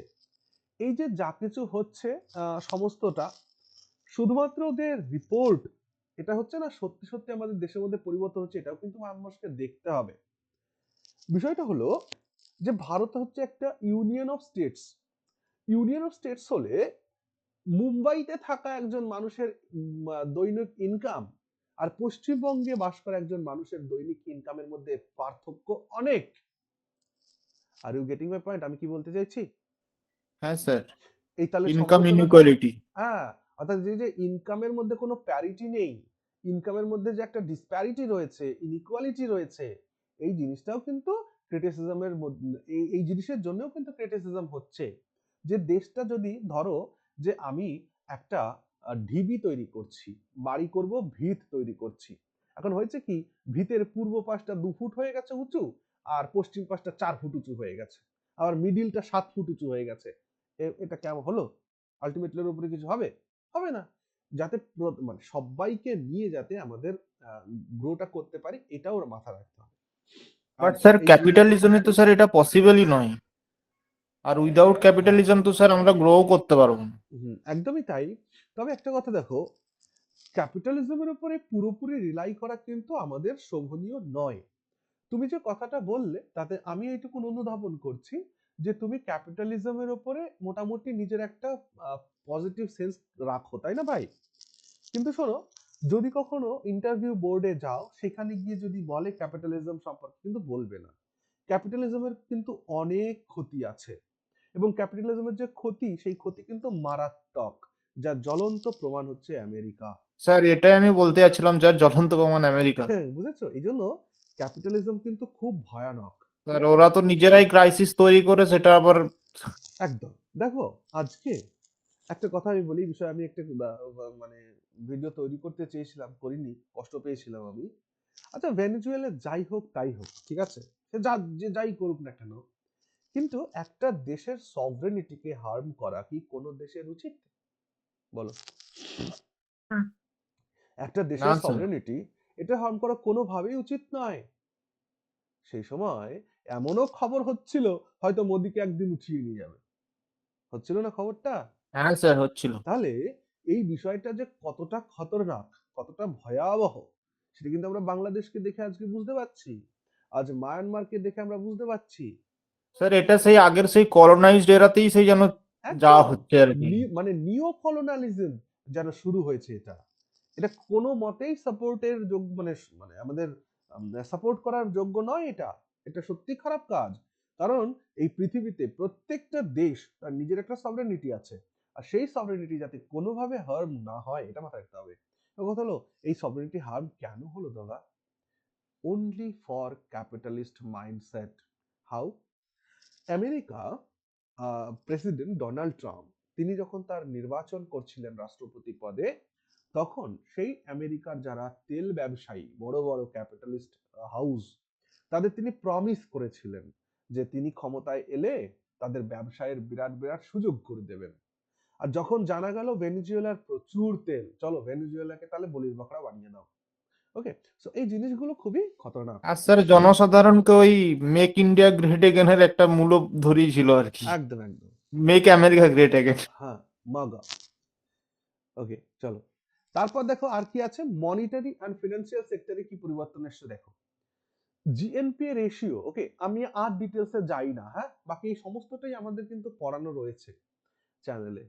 জিএনপি রেশিও যেটা সেপ্টেম্বর 2025 পর্যন্ত আমরা দেখেছি, মানে থার্ড কোয়ার্টার পর্যন্ত আমরা যেটা সরি সেকেন্ড কোয়ার্টার পর্যন্ত যেটা আমরা দেখেছি, সেটা হচ্ছে 2.2%। ওকে, আর নেট এনপিএ হচ্ছে 0.5%। Bank credit growth second quarter পর্যায়ে, থার্ড কোয়ার্টার পর্যন্ত আমরা দেখেছি, সেটা হচ্ছে ইয়ার অন ওয়ার 14.5%। এই যে ওয়াই লেখা আছে, এটার মানে কি জানো? ইয়ার অন ইয়ার, মানে ঠিক গত বছর এই সময় বা এই কোয়ার্টারে কতটুকুন ছিল আর এখন কতটুকুন এসছে। এটা জনধন অ্যাকাউন্টের মাধ্যমে, খেয়াল রাখবা, এটা থেকে প্রশ্ন হবে।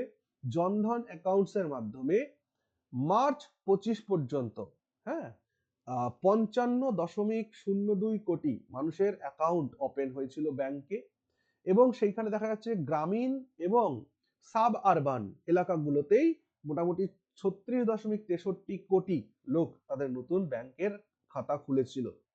Demat accounts exceed 21.6 crore, unique investors crossed 12 crore, অর্থাৎ যেখানে 21.6 কোটি ছাড়িয়ে গেছে ডিম্যাট অ্যাকাউন্টের সংখ্যা, এবং সেই জায়গায় দাঁড়িয়ে নতুন অ্যাকাউন্ট হোল্ডারের সংখ্যাই 12 কোটির বেশি, অ্যারাউন্ড, তার মধ্যে 25% উইমেন পার্টিসিপেশন। ওকে, দেখো ডব্লিউবিসিএস এ যদি হার্ড লেভেল কোয়েশ্চেন করে এই জায়গাগুলো থেকেই কিন্তু করবে, বুঝেছো ভাইয়া? 2021 বা 20 এই সময় কারেন্ট অ্যাফেয়ার্স এর কিছু কোয়েশ্চেন্স করেছিল কিন্তু এই জায়গাগুলো থেকেই। ঠিক আছে, তাহলে ভারতবর্ষে এই ফিনান্সিয়াল ইয়ারে ডিম্যাট অ্যাকাউন্টের সংখ্যা, ডিম্যাট অ্যাকাউন্ট মানে বোঝো তো, যারা শেয়ার মার্কেটে কেনা বেচা করে তাদের জন্য যে অ্যাকাউন্ট হয় সেগুলোকে ডিম্যাট অ্যাকাউন্ট বলে। এই ডিম্যাট অ্যাকাউন্টের সংখ্যা 21.6 কোটি ছাড়িয়ে গেছে এবং সেইখানে নতুন এর মধ্যে যারা নতুন আছে তারাই 12 কোটি লোক জয়েন করেছে এবং এই নতুন 12 কোটির মধ্যে অ্যারাউন্ড 25% উইমেন পার্টিসিপেশন হয়েছে। এবার এক্সটার্নাল সেক্টর মানে যেটাকে আমরা ইন্টারন্যাশনাল ট্রেড বা যা দেখছি সেখানে কি হচ্ছে, ভারতবর্ষের টোটাল এক্সপোর্ট 825.3 বিলিয়ন এই অর্থ বছরে আমরা করেছি, ভালো করে খেয়াল করো একবার, এবং এটা রেকর্ড হাই।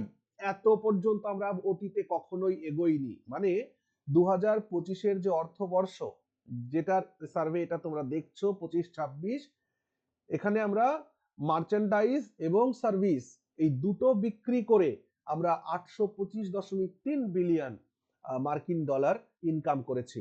মার্চেন্ডাইজ মানে মনে করবে যে এটা মানে হচ্ছে গুডস মানে পণ্য, আর সার্ভিস মানে তো বোঝোই সেবা।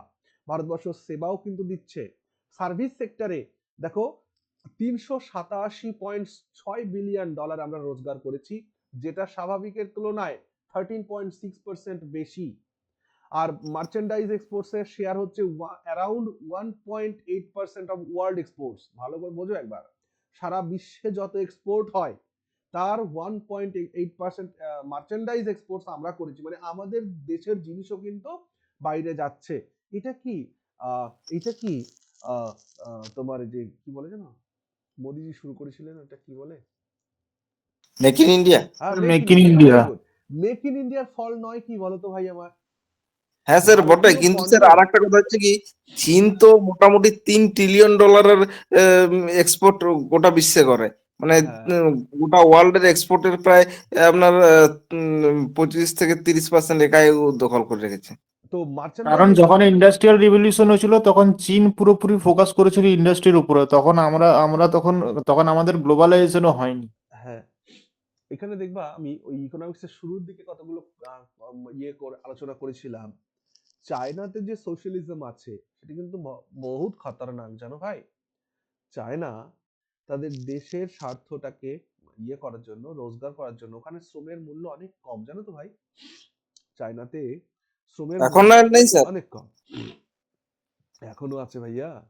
চায়নার গ্রামগুলোতে মনে রাখবা, ভারতবর্ষ হচ্ছে পৃথিবীর মধ্যে unique country, one and unique country, সেটা হচ্ছে যার মানুষ কোনোদিন কোনো রোজগার না করলেও না খেয়ে মরবে না।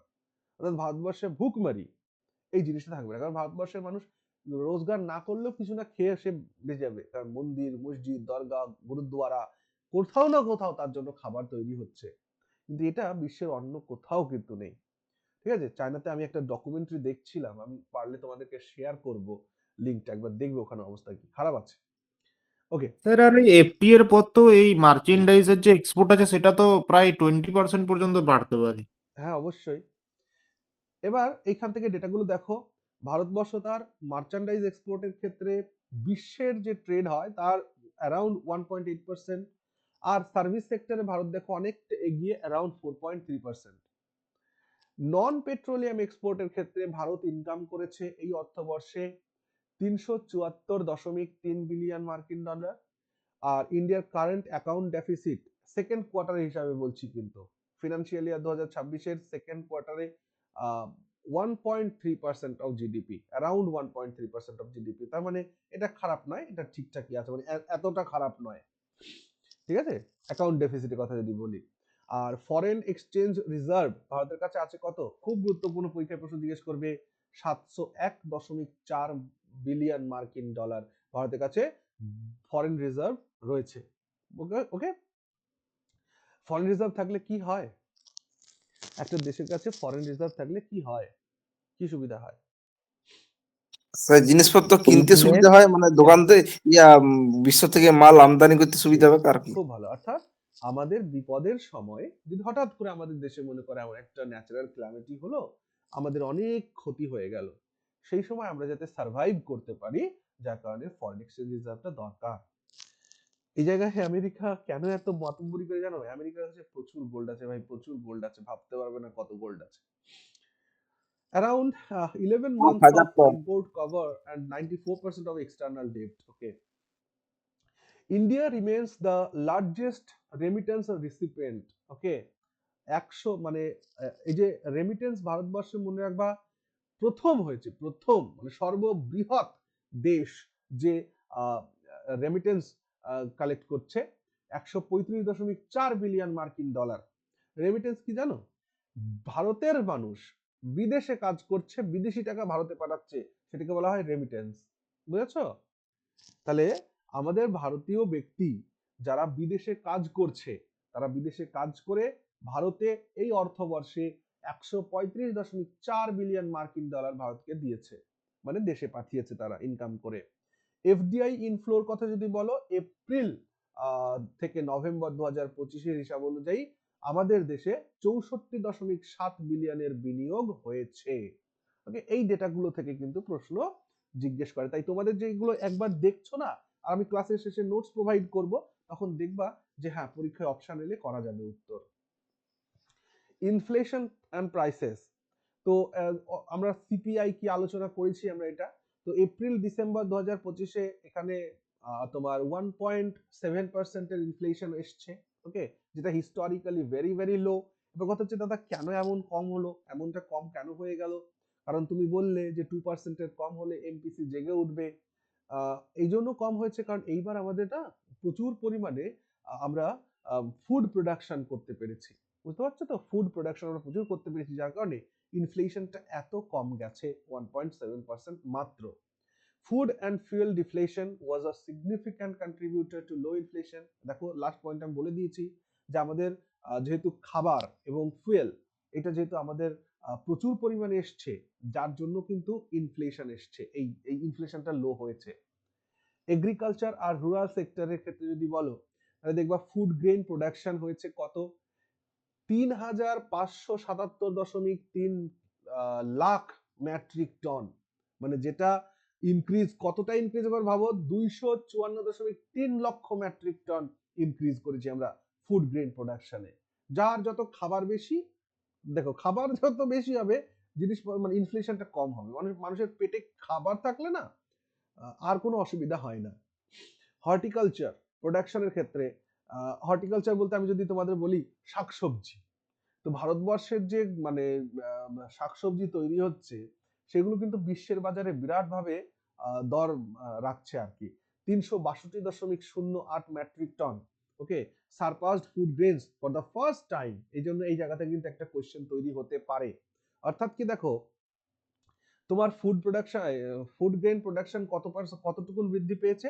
254.3 লক্ষ, মানে সরি যদিও এই ডেটাটা এখানে নেই, মানে হর্টিকালচার প্রোডাকশনে তোমার 362.08 মেট্রিক টন হর্টিকালচার প্রোডাকশন হয়েছে, এবং সেটা গত বছরের তুলনায় মানে অতীতে এরকম কখনো হয়নি, মানে যে জায়গায় ফুড গ্রেনস এর থেকে বেশি এইখানে ইনক্রিজ হয়েছে তুলনামূলক, প্রপোর্শনাল কিন্তু। আচ্ছা, লাইভস্টক জিভিএ আপ হয়েছে অ্যারাউন্ড 195%। ফিশারিজ যেখানে 140% ইনক্রিজ হয়েছে, হ্যাঁ, ওভারঅল লাস্ট ডিকেড গত দশকের তুলনায়। আর ডিজিটাল মান্ডি মানে যেগুলোকে যে কৃষক মন্ডি থাকে, সেই কৃষক মন্ডিতে কৃষকরা আরো বেশি বেশি যুক্ত হয়েছে। বলছে যে এই ফিনান্সিয়াল ইয়ারে 1.79 ক্রোর মানে 1,79,00,000 কৃষক এই ডিজিটাল মন্ডিতে যোগদান করেছে, এবং মন্ডি সংখ্যা হচ্ছে 1522। ইন্ডাস্ট্রি অ্যান্ড ম্যানুফ্যাকচারের ক্ষেত্রে দেখো, ম্যানুফ্যাকচারিং জিভিএ গ্রোথ আমাদের সেকেন্ড কোয়ার্টার পর্যন্তই 9.13%। পিএলআই স্কিম মানে কি বলতো? Production linked incentive scheme. Production linked incentive schemes, এই প্রোডাকশন লিঙ্কড ইনসেন্টিভ স্কিমস এইটার ফলে যেটা হয়েছে ভাই, সেটা হচ্ছে ওভারঅল আমাদের ইন্ডাস্ট্রিয়াল গ্রোথটা খুব ভালো হয়েছে, বুঝতে পারলে? মানে এবং এই যে মেক ইন ইন্ডিয়ার একটা মেক ইন ইন্ডিয়ার সাথে একটা সহযোগী প্রোগ্রাম এই পিএলআই প্রোগ্রাম, যেখানে 2 লাখ কোটি টাকা ইনভেস্টমেন্ট হয়েছে, এবং এই পিএলআই স্কিমের মাধ্যমে যেহেতু 2 লক্ষ কোটি টাকার ইনভেস্টমেন্ট হয়েছে, সেই কারণে এই একটা সেক্টরে বা এই একটি স্কিমের মাধ্যমে 12.6 লক্ষ জব জেনারেট হয়েছে এই জায়গাতে। হ্যাঁ, খুব গুরুত্বপূর্ণ এটা, এই জন্য পিএলআই থেকে তোমাদের কিন্তু প্রশ্ন জিজ্ঞেস করবে। সো সেমিকন্ডাক্টর মিশনে ভারতবর্ষ 10 অ্যাপ্রুভড প্রজেক্টস, যার মূল্য হচ্ছে 1.60 লাখ কোটি টাকা। গ্লোবাল ইনোভেশন ইন্ডেক্সের র্যাঙ্ক 2025 যেটা ইমপ্রুভ করেছে 38তম হয়েছে। আগে বোধহয় এটা 68 ছিল না, 68 না 78 ছিল ভাই, আমার ঠিক খেয়াল নেই, তোমরা একবার একটু দেখে নেবে যে গ্লোবাল ইনোভেশন ইন্ডেক্সে ভারতের র্যাঙ্ক বোধহয় 78 বা 68 এরকম কিছু একটা ছিল, এখন সেটা কততে নেমে এসছে, 38-এ নেমে এসছে। আচ্ছা, infrastructure and connectivity, national highway network expand করেছে অ্যারাউন্ড 60% হয়েছে।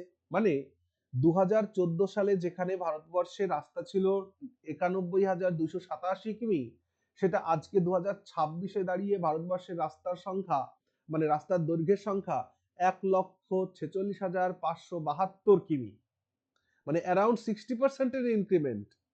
হাই স্পিড করিডোরস ইনক্রিজ করেছে 10 গুণ, অর্থাৎ 5,364 কিমি হাইওয়ে আমরা এমন তৈরি করি যেখানে হাই স্পিড করিডোর যেটাকে বলছি আমরা। রেল নেটওয়ার্ক মার্চ 2025 পর্যন্ত 69,439 খানা রুট মানে কিমিতে আমরা করেছি, ঠিক আছে।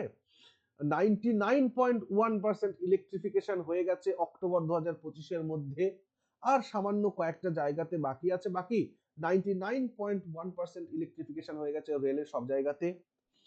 এখানে একটা বিষয়, India is the third largest domestic aviation market create করেছে।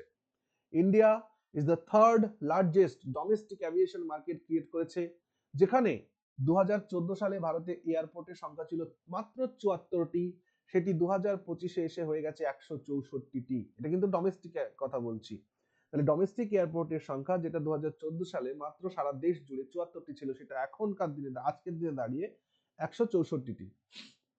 ইনস্টলড পাওয়ার ক্যাপাসিটি আপ হয়েছে 11.6% year on year to 509.74 gigawatt বিদ্যুৎ, ঠিক আছে, যেখানে demand supply gap virtually eliminated. অর্থাৎ আজকের দিনে দাঁড়িয়ে যদি কেউ বলে যে দাদা আমাদের কারেন্ট চলে গেছিল বা লোডশেডিং হয়েছিল, এটা আর হবে না।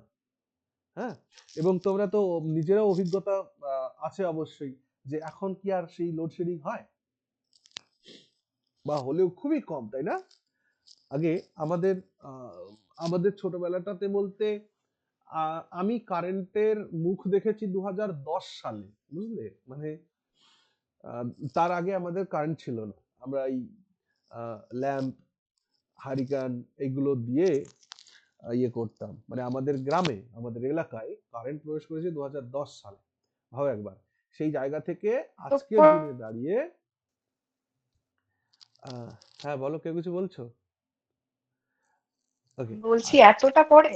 হ্যাঁ এতটা পরে 2010-এ আমাদের এখানে ইলেকট্রিসিটি কারেন্ট এসছে, এবং সেটা তাও না, শুধু আমাদের কিনে নিয়ে আসতে হয়েছে। আমাদের সময় কি হয়েছিল, এই কারেন্টের পিলার কিনে নিয়ে আসতে হতো, 15,000 টাকা একটা পিলারের দাম। এই জন্য আমাদের বাড়ি পর্যন্ত আসতে 5খানা পিলার লেগেছিল আর কি। মেইন রাস্তাতে ছিল, ওখান থেকে টেনে আবার নিয়ে আসতে হয়েছে, সে এক কাহিনী ছিল। এখন তার এগুলো কিছুই নেই, এখন তো প্রচুর পিলার করে দিয়েছে, কেবল করে দিয়েছে, যাই হোক। তো এটাই ব্যাপার, অর্থাৎ যেটা এখানে বলতে চাইছি, আমি এতগুলো কথা বললাম, ডিমান্ড সাপ্লাই গ্যাপ যেটা, সেটা ভার্চুয়ালি এলিমিনেট করে দেওয়া হয়েছে, মানে এখন আর আমার ইলেকট্রিসিটি নেই, থাকবে না এমন সিচুয়েশন নেই।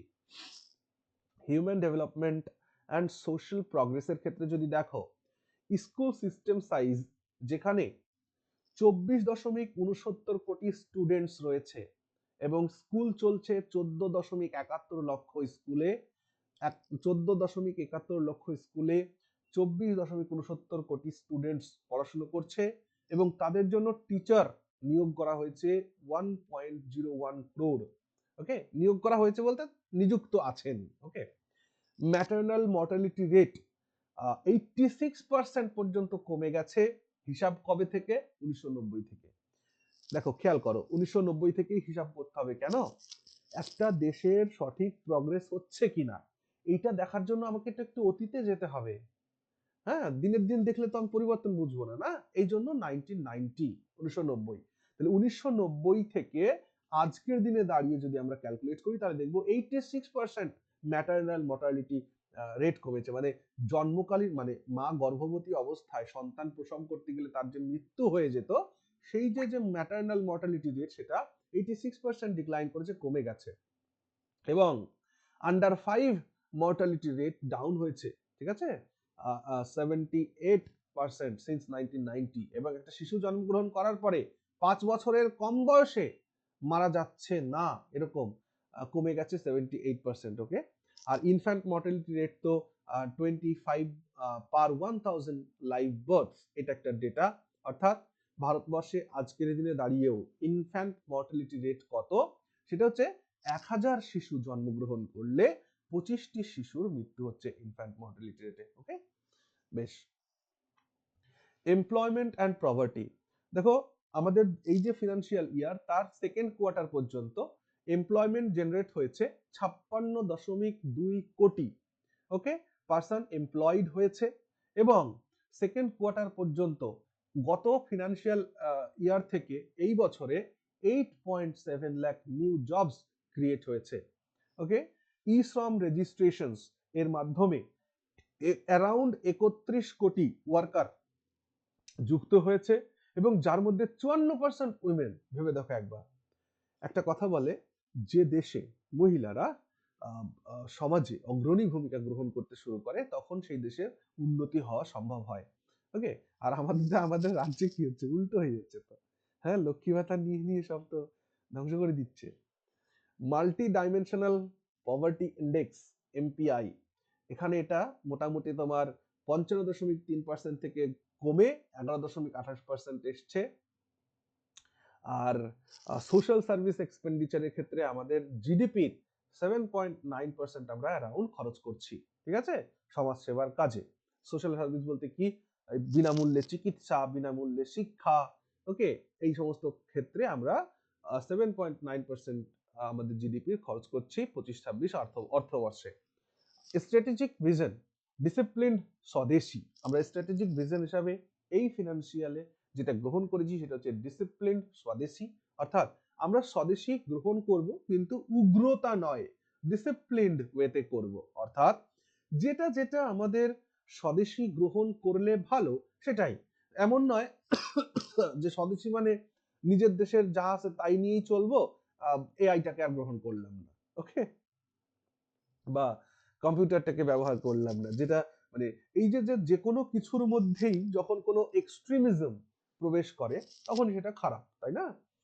যখন যেমন চলছে তখন তোমাকে সেরকম হতে হবে, অর্থাৎ অ্যাডহক পলিসিস গ্রহণ করতেই হবে। এটা প্রত্যেকের জীবনের ক্ষেত্রেও হয়। আমি তোমাদেরকে এই কথাটা বলি এখন বলতে বলতে, দেখো ভাই, আহ পরিস্থিতি ভালো না, সময় ভালো না, চাকরি নেই, হচ্ছে না, হ্যান হচ্ছে না, ত্যান হচ্ছে না, অনেক কিছু আমরা বলতে পারি, কিন্তু নিজের কাজটুকুন আমরা কি করছি আগে এই প্রশ্নটা করতে হবে। দেশ জুড়ে চাকরি নাই, রাজ্য জুড়ে চাকরি নাই, আরে ভাই চাকরি নাই বুঝলাম, কিন্তু নিজের কাজটা করছি কি? সকালে উঠে পড়তে বসছি, সারা দিনে হিসাব করছি যে আমি পড়াশোনা করেছি কিনা করিনি।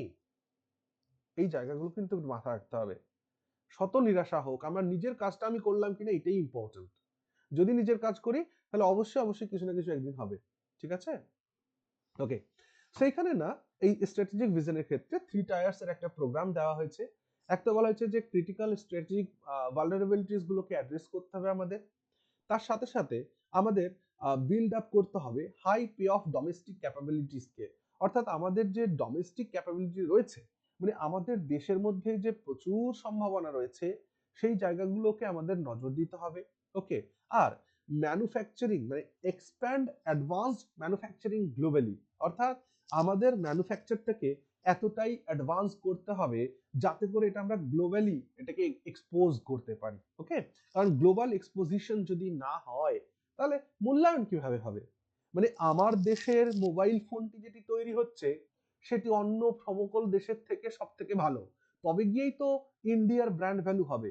এই জন্য এইটা একটা স্ট্র্যাটেজি গ্রহণ করা হয়েছে যে গ্লোবাল মার্কেটকে নজরে রেখে অ্যাডভান্সড ম্যানুফ্যাকচারিং করতে হবে। ওকে, বেশ, এই ছিল মোটামুটি ডিসিপ্লিন স্বদেশীর মধ্যে। ডিসিপ্লিন স্বদেশীর সাথে তোমরা যদি একটু কানেক্ট করতে চাও তাহলে এটা বলে লাভ কি, রিটেন তো না। হ্যাঁ, এমসিকিউ পরীক্ষা অত কিছু দরকার নেই। যারা রিটেন পরীক্ষা দিতে চাইছো মানে ইউপিএসসির জন্য, তারা এই ডিসিপ্লিন স্বদেশীর সাথে কিন্তু খুব ইম্পর্টেন্ট একটা টার্ম এটা বেরিয়ে এসছে। এটা কিন্তু এইবারের ইউপিএসসিতে কিন্তু কোশ্চেনটা থাকবেই বলে আমার কিন্তু মনে হচ্ছে। ঠিক আছে, ডিসিপ্লিন স্বদেশীর সাথে তাহলে কাকে কাকে অ্যাড করা যেতে পারে ভাই? এখানে কোন দুটো ইস্যু গভর্নমেন্ট স্কিমকে অ্যাড করা যেতে পারে এর সাথে বলো? ডিসিপ্লিন স্বদেশীর সাথে কোন দুটি গভর্নমেন্ট স্কিমকে অ্যাড করা যেতে পারে बताओ? একটা হলো মেক ইন ইন্ডিয়া আর একটা প্রোডাকশন লিঙ্কড ইনসেন্টিভ স্কিমস, তাই না, পিএলআই স্কিমস। ওকে, আচ্ছা এখানে একটু ওভারঅল দেখে নাও ইন্ডিকেটর আর value. Real GDP growth financial year is 7.4%, GVA growth হচ্ছে 7.3%, ইনফ্লেশন এপ্রিল ডিসেম্বর পর্যন্ত 1.7% মাত্র। ফরেক্স রিজার্ভ ভারতের কাছে আছে কত? 701.4 বিলিয়ন মার্কিন ডলার। ভারত এক্সপোর্ট করেছে 825.3 বিলিয়ন মার্কিন ডলার। ভারতবর্ষের রেমিটেন্স এসছে এই অর্থবর্ষে 135.4 বিলিয়ন মার্কিন ডলার।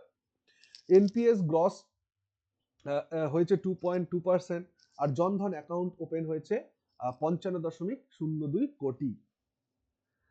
আচ্ছা বেশ, এবার কিছু কোশ্চেনস আছে। হ্যাঁ, চলো দেখি কোশ্চেনগুলো উত্তর করার চেষ্টা করি আমরা একটু। Real GDP growth estimated for financial year 26 in economic survey 2026 is approximately 7.4. 7.4%. 7.4%. India's potential medium term growth rate as per the 2026 survey is around 7%. Very good, 7%। বলেছিলাম না যে এটা -0.2% হতে পারে, +0.2% হতে পারে, সো এর মাঝখানে 7%। The projected real GDP growth range for financial year 2027 সেটা কত? 6.8 থেকে 7.2. হ্যাঁ, ভেরি গুড, 6.8 থেকে 7.2। Which of these is a major driver of growth identified? আচ্ছা, which of these এগুলির মধ্যে কোনটি is a major driver of growth identified, অর্থাৎ গ্রোথ আইডেন্টিফাইড করবে এই নিচের কোন ঘটনাটি? Consumption and investment. Very good, consumption and investment, খুব সুন্দর। চলো তারপর gross fixed capital formation GFCF in financial year 2026 was approx কত পার্সেন্ট ইনক্রিজ হয়েছে বলেছিলাম? 30%। 30%. হ্যাঁ, 30%। তারপর হলো average CPI inflation April December 7%. পর্যন্ত কত পার্সেন্ট হয়েছে? হ্যাঁ, 1.7%। The primary contributor to low inflation in financial year 26 was, মানে এই যে লো ইনফ্লেশনের প্রাইমারি কারণটা কি? ফুড ওই B ফুড হবে. Price inflation. Food price deflation, প্রচুর পরিমাণে খাদ্য তৈরি হয়েছে যার কারণে খাবারের দাম কম, তো ইনফ্লেশন কম, একদমই তাই। চলো তারপরে বলো fiscal deficit target, fiscal deficit কত? 4.4%. হ্যাঁ, ভেরি গুড, 4.4% ফিসকাল ডেফিসিট। 4. এই বাবা কোথায় চলে গেল? 4.4%। জিএসটি কালেকশনস ডিউরিং এপ্রিল থেকে December 2025 stood 17.4 lakh crore. Very good, 17.4 lakh crore টাকা। আচ্ছা, which initiative improved tax compliance and collections? GST council. না না না, দেখো কোন ইনিশিয়েটিভ দ্বারা improved tax compliance and collections. Tax কালেকশনটা ইমপ্রুভ হয়েছে কিন্তু জিএসটির মাধ্যমে নয়, এটা হচ্ছে তোমার এটার মাধ্যমে, এনইউডিজিই ইনিশিয়েটিভের মাধ্যমে। ঠিক আছে, এনইউডিজি ইনিশিয়েটিভ, এটার ফুল ফর্মটা আমি ভুলে গেলাম। নন নন কি যেন একটা আছে, ভুলে গেছি ভাই। তোমরা একবার এটার পিডিএফ আমি ক্লাস পিডিএফ যখন দেবো না, একবার গুগল সার্চ করে এই ফুল ফর্মটা একটু ব্ল্যাকেটে লিখে রাখবে। হ্যাঁ, নন ড্রাইভিং কি যেন একটা ছিল, ভুলে গেছি। India's banking sector NPS gross in financial year was were around 1%. NPA 2.2% ছিল, পড়েছি তো আমরা, একটু আগে পড়ে আসলাম। Oh. ডিম্যাট অ্যাকাউন্টস ওপেন হয়েছে 21.6 crore ভেরি বোধহয়। Good 21.6 crore। আচ্ছা, household equity participation grew to approx, এটা বোধহয় আমরা পড়িনি নোটের মধ্যে, নাকি পড়েছি কি জানি, মনে হলো না। দেখো, হাউসহোল্ড ইকুইটির কথা যখন বলা হচ্ছে না, হাউসহোল্ড ইকুইটি পার্টিসিপেশন হয়েছে মোটামুটি দেখো 15% বৃদ্ধি হয়েছে, 15%। Which sectors market share increase significantly, market share বেড়েছে কোন সেক্টরের? আচ্ছা ভাই, ডিম্যাট অ্যাকাউন্ট যদি মানে সবথেকে বেশি খোলে, ডিম্যাট অ্যাকাউন্ট যদি সবথেকে বেশি ওপেন হয়, তাহলে কিসের হবে? ইকুইটি অ্যান্ড মিউচুয়াল ফান্ড হবে। ভেরি গুড, ইকুইটি, এই ফিক্সড ডিপোজিট কেন, equity and mutual funds. Okay,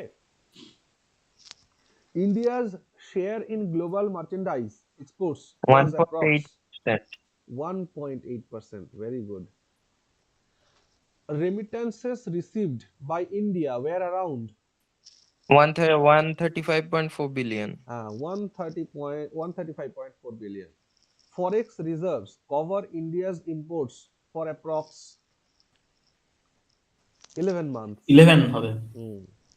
Which output surpassed food grains for the first time? Horticulture. Very good. Horticulture. Horticulture production in 2025 was approx 362.08 metric ton. 362.08 metric ton. Which digital reforms expanded agricultural markets? Agricultural PM Kisan। markets.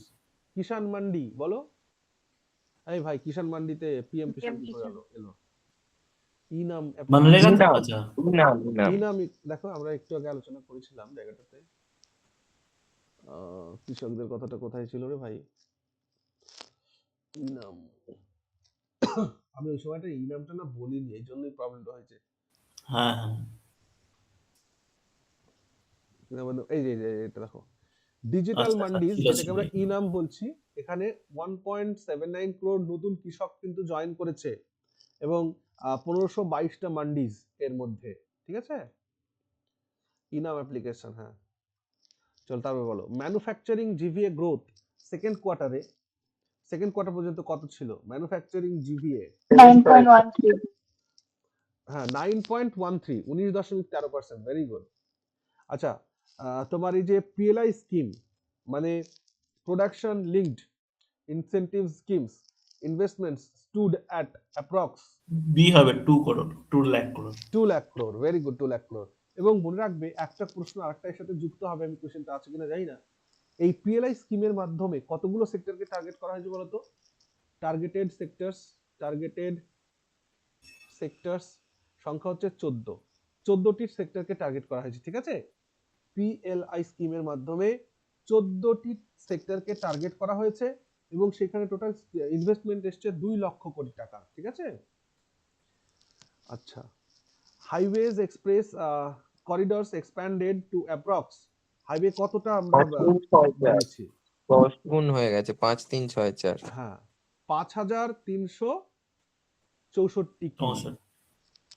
Very good. তারপর বলো, primary GER মানে gross enrolment ratio, primary কত ছিল? এটা ছিল হচ্ছে 90.9%। Infant mortality rate was approx 25।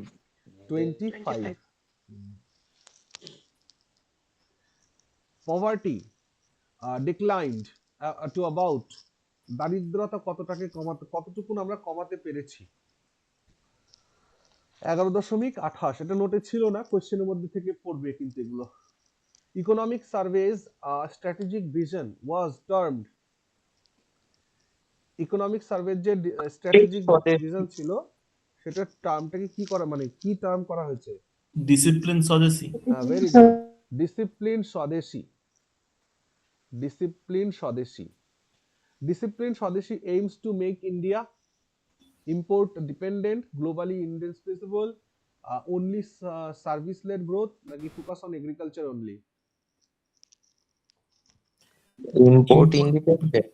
না না, গ্লোবালি প্রশ্নটা ইন্ডিসপেন্সেবল। প্রশ্নটাকে ভালো করে বুঝে তারপর উত্তর করো। Disciplined Swadeshi aims to make India globally indispensable. হ্যাঁ, হ্যাঁ, ভারতকে মানে বিশ্বের মধ্যে একদম অপ্রতিরোধ্য করে ফেলতে হবে। হ্যাঁ, ভালো ভালো জিনিস তৈরি করতে হবে। চলো, bank credit growth, bank credit growth in, আচ্ছা বলো তো দেখি, ব্যাংক যখন লোন দেওয়া শুরু করে এটা ইকোনমির জন্য ভালো না খারাপ? ইনফ্লেশন এটা যে বাড়বে, ইনফ্লেশনটাকে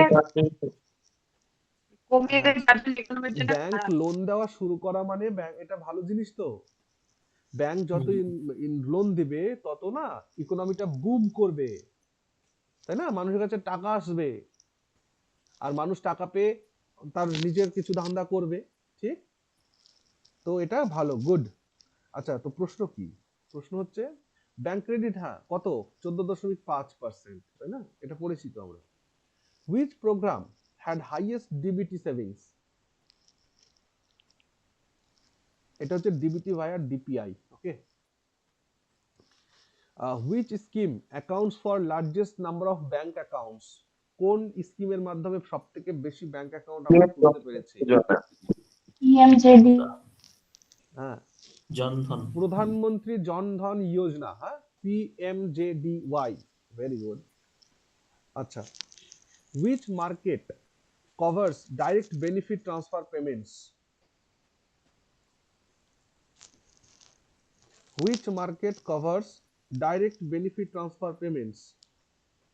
GST only, UPI linking with UPI DPI? Linking with DPI. কি নাম? Yeah, very good. B number উত্তর হবে UPI linking, UPI linking with DPI. আচ্ছা, exports hit a record of about, exports আমরা কত করেছি বলো? আমাদের ফরেস্ট রিজার্ভ কত? 3 বিলিয়ন। আমাদের ফরেস্ট রিজার্ভ কত? 701.4 বিলিয়ন, তাই না? তো সেই ক্ষেত্রে এটা তার থেকেও বেশি, 825.3 বিলিয়ন মার্কিন ডলার, তাই না? আচ্ছা চলো, তারপর বলো, India's rank dash in greenfield investment. খুব সুন্দর, বলো দেখি গ্রিনফিল্ড ইনভেস্টমেন্ট মানে কি বোঝো? গ্রিনফিল্ড ইনভেস্টমেন্ট আর আছে ব্রাউনফিল্ড ইনভেস্টমেন্ট, তাই তো? এফডিআই এর গ্রিন মধ্যে ক্রেডিট পড়েছি। এরকম কিছু? না রে ভাই, শোনো, এগ্রিকালচারাল, হ্যাঁ বলো। এগ্রিকালচারাল ইনভেস্টমেন্ট না যেটা। রে ভাই, একদমই না। তো তোমাদের তো, আচ্ছা মানে আমাদের লাইভ ক্লাস যখন হবে তখন তো হবে, বাকি চ্যানেলে তো খুব ভালো করে ক্লাস দেওয়া আছে, দেখবে কিন্তু, হ্যাঁ ক্লাসগুলোকে, 35টা না 36টা আছে, এগুলোকে দেখবে ক্লাসগুলোকে। গ্রিনফিল্ড দেখো, এফডিআই না দুটো জায়গাতে ইনভেস্টমেন্ট হয় এফডিআই এর মাধ্যমে, একটা হচ্ছে গ্রিনফিল্ড ইনভেস্টমেন্ট, একটা হচ্ছে ব্রাউনফিল্ড ইনভেস্টমেন্ট, ওকে। গ্রিনফিল্ড ইনভেস্টমেন্ট মানে যে একদম একটা নতুন কোম্পানি এসে নতুন ফ্যাক্টরি সেট আপ করে নতুন ভাবে তাদের প্রোডাকশন করে নতুন মানুষকে চাকরি বাকরি দিয়ে ব্যবসা করছে, সেটাকে বলে গ্রিনফিল্ড ইনভেস্টমেন্ট, ওকে। আর ব্রাউনফিল্ড ইনভেস্টমেন্ট মানে একটা কোম্পানি ভারতে ছিল, তাদের ভালো কাজ কারবার চলছে না, অন্য একটা বাইরে থেকে কোম্পানি এসে ইনভেস্ট করলো, তার মানে ব্রাউনফিল্ড মানে কি, জমি পাকা, ফসল পাকা। আর গ্রিনফিল্ড মানে কাঁচা, কিচ্ছু নাই, নতুন করে শুরু করতে হবে, এটুকু মাথায় রাখবা, ওকে। বোঝাতে পারলাম কি? হ্যাঁ হ্যাঁ। গ্রিনফিল্ড মানে একেবারে নতুন ইনভেস্টমেন্ট, আর ব্রাউনফিল্ড মানে একটা ইনভেস্টমেন্ট ছিল সেটাকে আবার করা। যেমন টাটা সুমো, নাম শুনেছো? টাটা সুমো, হ্যাঁ টাটা সুমো যা, দাঁড়াও দাঁড়াও, মারুতি সুজুকি, টাটা সুমো নয়, টাটা সুমো নয়, sorry, Maruti Maruti Suzuki. Suzuki, ভারতীয় কোম্পানি মারুতি, তাদের কার প্রোডাকশনের কোম্পানি ছিল, তারা ধীরে ধীরে ধীরে ধীরে মার্কেট থেকে পিছিয়ে পড়ছিল। Hero Honda. হ্যাঁ, হিরো হন্ডা, ভেরি গুড। কিন্তু সুজুকি কোম্পানি দেখলো যে ভারতে যদি তাদের ব্যবসা করতে হয়, নতুন করে সেট আপ করতে হয়, অনেক খরচ। কিন্তু এই মারুতি কোম্পানিটা ভালো কোম্পানি, কিন্তু ওদের ফান্ডের অভাবে ওরা কাজ করতে পারছে না, চল ওদের সাথে কোলাবোরেট করি। এই যে যে একটা এক্সিস্টিং কোম্পানির সাথে কোলাবোরেট করা বা ইনভেস্ট করা, সেটাকে বলা হয় ব্রাউনফিল্ড ইকোনমি, মানে যেখানে ইনভেস্ট করার সাথে সাথে প্রফিট। আর গ্রিনফিল্ড মানে যেখানে তোমাকে ইনভেস্ট করতে হবে, নতুন ফ্যাক্টরি সেট আপ করতে হবে, লোকজনকে কাজে নিতে হবে, মানে ইনকাম হোল্ড হয়। গ্রিনফিল্ড ইকোনমিতে ইনকাম হোল্ড হয় ইনভেস্ট করার পরে, কিন্তু ব্রাউনফিল্ড ইকোনমিতে ইনভেস্ট করার সাথে সাথে টাকা রোজগার হয়। তো প্রশ্ন হচ্ছে কি এখানে, India's ranks in greenfield economy investment. Okay, এটা 14th নম্বর ভারতে। হ্যাঁ, 24 অনুযায়ী ভারত গ্রিনফিল্ড গ্রিনফিল্ডে কি ওই ব্লিঙ্কিট 4th। টিঙ্কিট যেরকম কোম্পানিগুলো আছে এগুলো আসবে না, নতুন হ্যাঁ, মানে এসছে? গ্রিনফিল্ড ইকোনমি মানে একেবারেই নতুন, ভারতে যারা এসছে তারা। Social services expenditure was about, social services 7 বলো কত? হ্যাঁ, ভেরি গুড, 7.9% অফ জিডিপি। এখানে না 5টা কোশ্চেন আছে, ট্রু ফলস বলতে হবে। Horticulture output was less than food grain production. Yes, ফল true. না না না, এটা ফলস তো। False. একটু আগে পড়লে না যে হর্টিকালচার প্রোডাকশন ফুড গ্রেনের থেকেও বেশি হয়েছে। হ্যাঁ, তাহলে এটা তো false। হর্টিকালচার তো বেশি হয়েছে। সেটাই তো প্রশ্ন এখানে। এখানে বলেছে যে horticulture output was less than food grain আচ্ছা বলেছে, আচ্ছা আচ্ছা। কিন্তু লেস দ্যান তো না, গ্রেটার দ্যান হবে। হুম। তারপরে দেখো ট্রু অর ফলস বলতে হবে। India remained fastest growing major economy for 4th year, চতুর্থবারের মধ্যে জন্য। মনে রাখবে True. কনজিকিউটিভ, কিন্তু কনজিকিউটিভ 4th ইয়ার, মানে 2025, 25-26, 24-25, 23-24, 22-23 পরপর লাগাতার, অর্থাৎ কোভিড এর পরে যখন অন্যান্য ইকোনমি গুলো কোল্যাপস করছিল বা কোল্যাপস করার দিকে এগোচ্ছিল, সেখানে দেখা গেল যে ভারতের অর্থনীতি বুম করছে। তো 22 থেকে শুরু করে 26 পর্যন্ত আরো কনজিকিউটিভ ফিনান্সিয়াল ইয়ারে কিন্তু ফাস্টেস্ট গ্রোয়িং মেজর ইকোনমিতে আছে। সো এটা ট্রু। ওকে, আচ্ছা, তারপর হচ্ছে CPI inflation was highest among all emerging economies. যত ইমার্জিং False. ইকোনমিজ আছে তার জন্য সিপিআই ইনফ্লেশনটা কি ভালো নাকি খারাপ? এটা সত্যি কথা নয় তো, এটা false statement. True or false বলতে হবে। Manufacturing GVA in second quarter of financial year 2022-26 exceed 9%. True বোধ হয়। True, true, true. True or false বলতে হবে। Fiscal deficit was reduced from pandemic levels. Fiscal True. deficit was reduced from True. pandemic levels. এটাও সত্যি কথা। Lower inflation mainly benefits. Lower inflation mainly benefits household purchasing power. Very good, খুব সুন্দর। মনে রাখবে, যদি কম দ্রব্যমূল্য বৃদ্ধি যদি কম হয় তাহলে হাউসহোল্ড পারচেজিং এর ক্ষেত্রে সুবিধা হয় না। আর যদি দ্রব্যমূল্য বেশি হয়, ভালো করে শোনো, জিনিসের দাম 50 টাকা ছিল 51 টাকা হয়েছে, এতে কিচ্ছু পরিবর্তন হবে না, বরং এই হাউসহোল্ডের পারচেজিং পাওয়ারটা আরো বাড়বে, কারণ পরের বছর তার ইনকাম যে বেড়েছে। কিন্তু যদি 50 টাকা জিনিস 100 টাকা হয়ে যায় তাহলে আরো কম করবে মানুষ কেনাকাটা। আচ্ছা, এই যে জিনিসপত্রের দাম বাড়লে মানুষ অটোমেটিকলি কম কেনে, এটাকে কি বলে যেন মনে আছে? অ্যাডাম স্মিথের থিওরি থেকে ইনভিজিবল হ্যান্ড, কি বলে এটাকে, এই কনসেপ্টটাকে? Invisible hand. অর্থাৎ ইনভিজিবল হ্যান্ডের থিওরি কি? অ্যাডাম স্মিথ বলছেন যে ধরো কোনো জিনিসের দাম বেড়ে যাচ্ছে, তাহলে কি করতে হবে? সরকারকে মানে হস্তক্ষেপ করতে হবে? উত্তর হলো না, অপেক্ষা করতে হবে। মার্কেটের মধ্যে একটা ইনভিজিবল হ্যান্ড আছে, সেই এটাকে কন্ট্রোল করবে। কিভাবে? সরিষার তেলের দাম বেড়ে গেলে মানুষ সয়াবিন তেল খাবে, বুঝেছো? এটাই হলো ব্যাপার। যখনই কিনবে না সরিষার তেল, তখন আবার ওটার দাম কমে যাবে।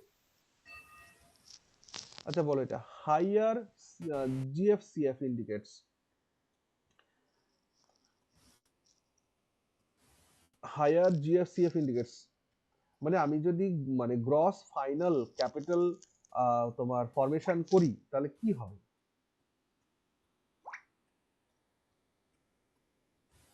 লোয়ার ইনভেস্টমেন্ট হবে, হায়ার ইনভেস্টমেন্ট অ্যাক্টিভিটি হবে, রুরাল অনলি রুরাল ডিমান্ড হবে, নাকি অনলি এক্সপোর্টস গ্রোথ হবে? কোনো ইনভেস্টমেন্ট প্রসঙ্গই আসে না। Higher investment. হ্যাঁ, হায়ার ইনভেস্টমেন্ট অ্যাক্টিভিটি হবে, তাই না ভাই? এটা হবে। Okay, very good. আচ্ছা, 43, a strategic Swadeshi philosophy is aimed at strengthening global manufacturing supply chain, তাই না? এটাই তো আমরা চাই মূলত, যে একটা গ্লোবাল পেয়েছিলাম। ম্যানুফ্যাকচারিং সাপ্লাই চেইন আমাদের তৈরি হোক। আচ্ছা, রাইজ ইন ই শ্রম রেজিস্ট্রেশন সিগন্যালস, ই শ্রম রেজিস্ট্রেশনের মাধ্যমে যে অনেক সংখ্যক লোক রেজিস্ট্রেশন করেছিল, তার মধ্যে 24% তো সরি 54% বোধহয় ছিল না মহিলা। তাহলে সেই ক্ষেত্রে কি সুবিধা হয় আমাদের? Higher formalisation of workforce. খুব সুন্দর, খুব সুন্দর। কারণ দেখো, এই ই শ্রমটা আনাই হয়েছিল তোমার যে কাজগুলো অর্গানাইজড যারা ছিল না, আনঅর্গানাইজড যে মানে ইনকাম ছিল সেটাকে অর্গানাইজড করার জন্যই তো আনা হয়েছিল। এই জন্য এই ওয়ার্কফোর্স গুলোকে ফর্মালাইজ করার জন্য এই ই শ্রম স্কিম আনা হয়েছিল। আচ্ছা, তারপর বলো, which sectors share in global exports increased নোটেবলি? Service. Service petroleum, খুব সুন্দর, খুব সুন্দর। পেট্রোলিয়াম সার্ভিস সেক্টর, না না না, সার্ভিস সেক্টর, হ্যাঁ। নটেবলে লেখা আছে। নটেবল না, নোটেবল। নোটেবল মানে দৃষ্টিযোগ্য বা দ্রষ্টব্য, উল্লেখযোগ্য, রিমার্কেবল। তাহলে তো সার্ভিস। নটেবল লেখা আছে। এই notable, একথা মেয়ে ঘুমোয়নি এখনো, এখনো ক্লাস করছো? আহ, আচ্ছা, ঘুমিয়েছি fantastic। চল সেজন্য আমরা ক্লাস বেশি করছি। শেষের দিকে চলে এসেছি। সার্ভিস সেক্টর কিন্তু, হ্যাঁ। আচ্ছা, bank credit growth accelerating indicates, যদি ব্যাংক ক্রেডিট গ্রোথ হয় তাহলে এটাকে কি ইন্ডিকেট করে? মানে ইকোনমিকে কি মানে, এই অপশন দেখেই উত্তর স্ট্রঙ্গার দেওয়া যায়। Economy. Stronger economy. Stronger economy. Stronger economics, হ্যাঁ। আচ্ছা, forex reserves covering imports reflects, forex reserves covering imports reflects buffer strength.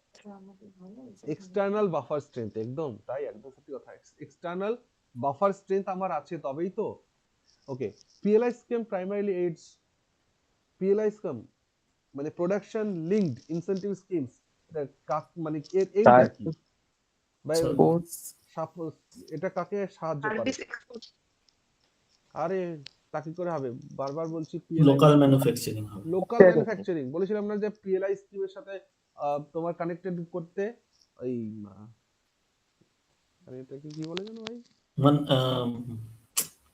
বলেছিলেন ওই ভারতেই বানাও আর make in India. Make in India, হ্যাঁ। Make in India. Make in India programme, ঠিক, very good. আচ্ছা, second last question, highways expansion is crucial for infrastructure infrastructure connectivity. Connectivity. Infrastructure connectivity, very good. তারপর বলো, last question of the day, reduction in food inflation helps, reduction in food inflation helps, consumer welfare. কম হলে কি লাভ হয়? Consumer welfare export হয় ভাই, বাড়বে। এত ভাবার কি আচ্ছা। দরকার আছে? ওটাই তো জিনিসপত্রের বললাম। ফুড গ্রেনের দাম যদি কম থাকে তবে কনজিউমার ওয়েলফেয়ার হবে না। জিনিসপত্রের দাম কম থাকলে মানুষ বেশি কিনবে। নিউট্রিশনাল খাবারটা খেতে পারবে, সো কনজিউমার ওয়েলফেয়ার হবে। ভেরি গুড, ঠিক আছে। তো মোটামুটি দেখো, আমার মনে হয়েছে যে এই ইকোনমিক সার্ভে থেকে এই কয়েকটা কোয়েশ্চেনই গুরুত্বপূর্ণ ছিল। তবে এইটা নিয়ে না অনেকের চিন্তা হতে পারে যে আরে বাপরে, এই আবার কি পড়াশোনা আবার অ্যাড হলো এর সাথে, নিজের সাবজেক্ট গুলো নিয়েই পাচ্ছি না, আবার এটা কি অ্যাড হলো না। আমরা এই কোয়েশ্চেন গুলো যে একবার পড়লাম, ক্লাসটিকে দেখলাম, যদি সময় সুযোগ হয় ক্লাসটিকে আরো একবার ফাস্ট ফরওয়ার্ড করে একবার দেখে নেবে, তাহলে দেখবে যে পরীক্ষায় যদি অপশন থাকবে তো মনে পড়বে যে হ্যাঁ এটা আমরা পড়েছিলাম কোন এক সময়, ঠিক আছে। সো চিন্তার কোনো কারণ নেই। আমি সবাইকে আরো একবার একটা কথা বলি, আমি একদম শুরুর দিন থেকে যে কথাটা বলছি এখনো সেই কথাটা বলছি, ডব্লিউবিসিএস কিন্তু ভাই এমসিকিউ বেসড পরীক্ষা, ঠিক আছে। সো থিওরি পড়ো না পড়ো আমার কিচ্ছু যায় না, কিন্তু এমসিকিউটা কিন্তু পড়া চাই। এবার সেটা কোত্থেকে পড়বে, আমি কিন্তু একদম ডে বাই ডে তোমাদের কিছু না কিছু স্টাডি ম্যাটেরিয়াল কিন্তু দিতে থাকছি, ঠিক আছে। এবং প্রিভিয়াস ইয়ার্স কোশ্চেন তোমরা যদি দেখো তাহলে দেখবে যে ওখানে হুবহু কোশ্চেন কিন্তু কমন করে, হুবহু। ঠিক আছে, সো প্রত্যেকটা সাবজেক্টের চ্যাপ্টার ওয়াইজ এমসিকিউজও তোমাদেরকে দিব, হ্যাঁ তৈরি হচ্ছে। বাকি পড়তে থাকো, ভালো থেকো সবাই, ওকে, গুড নাইট।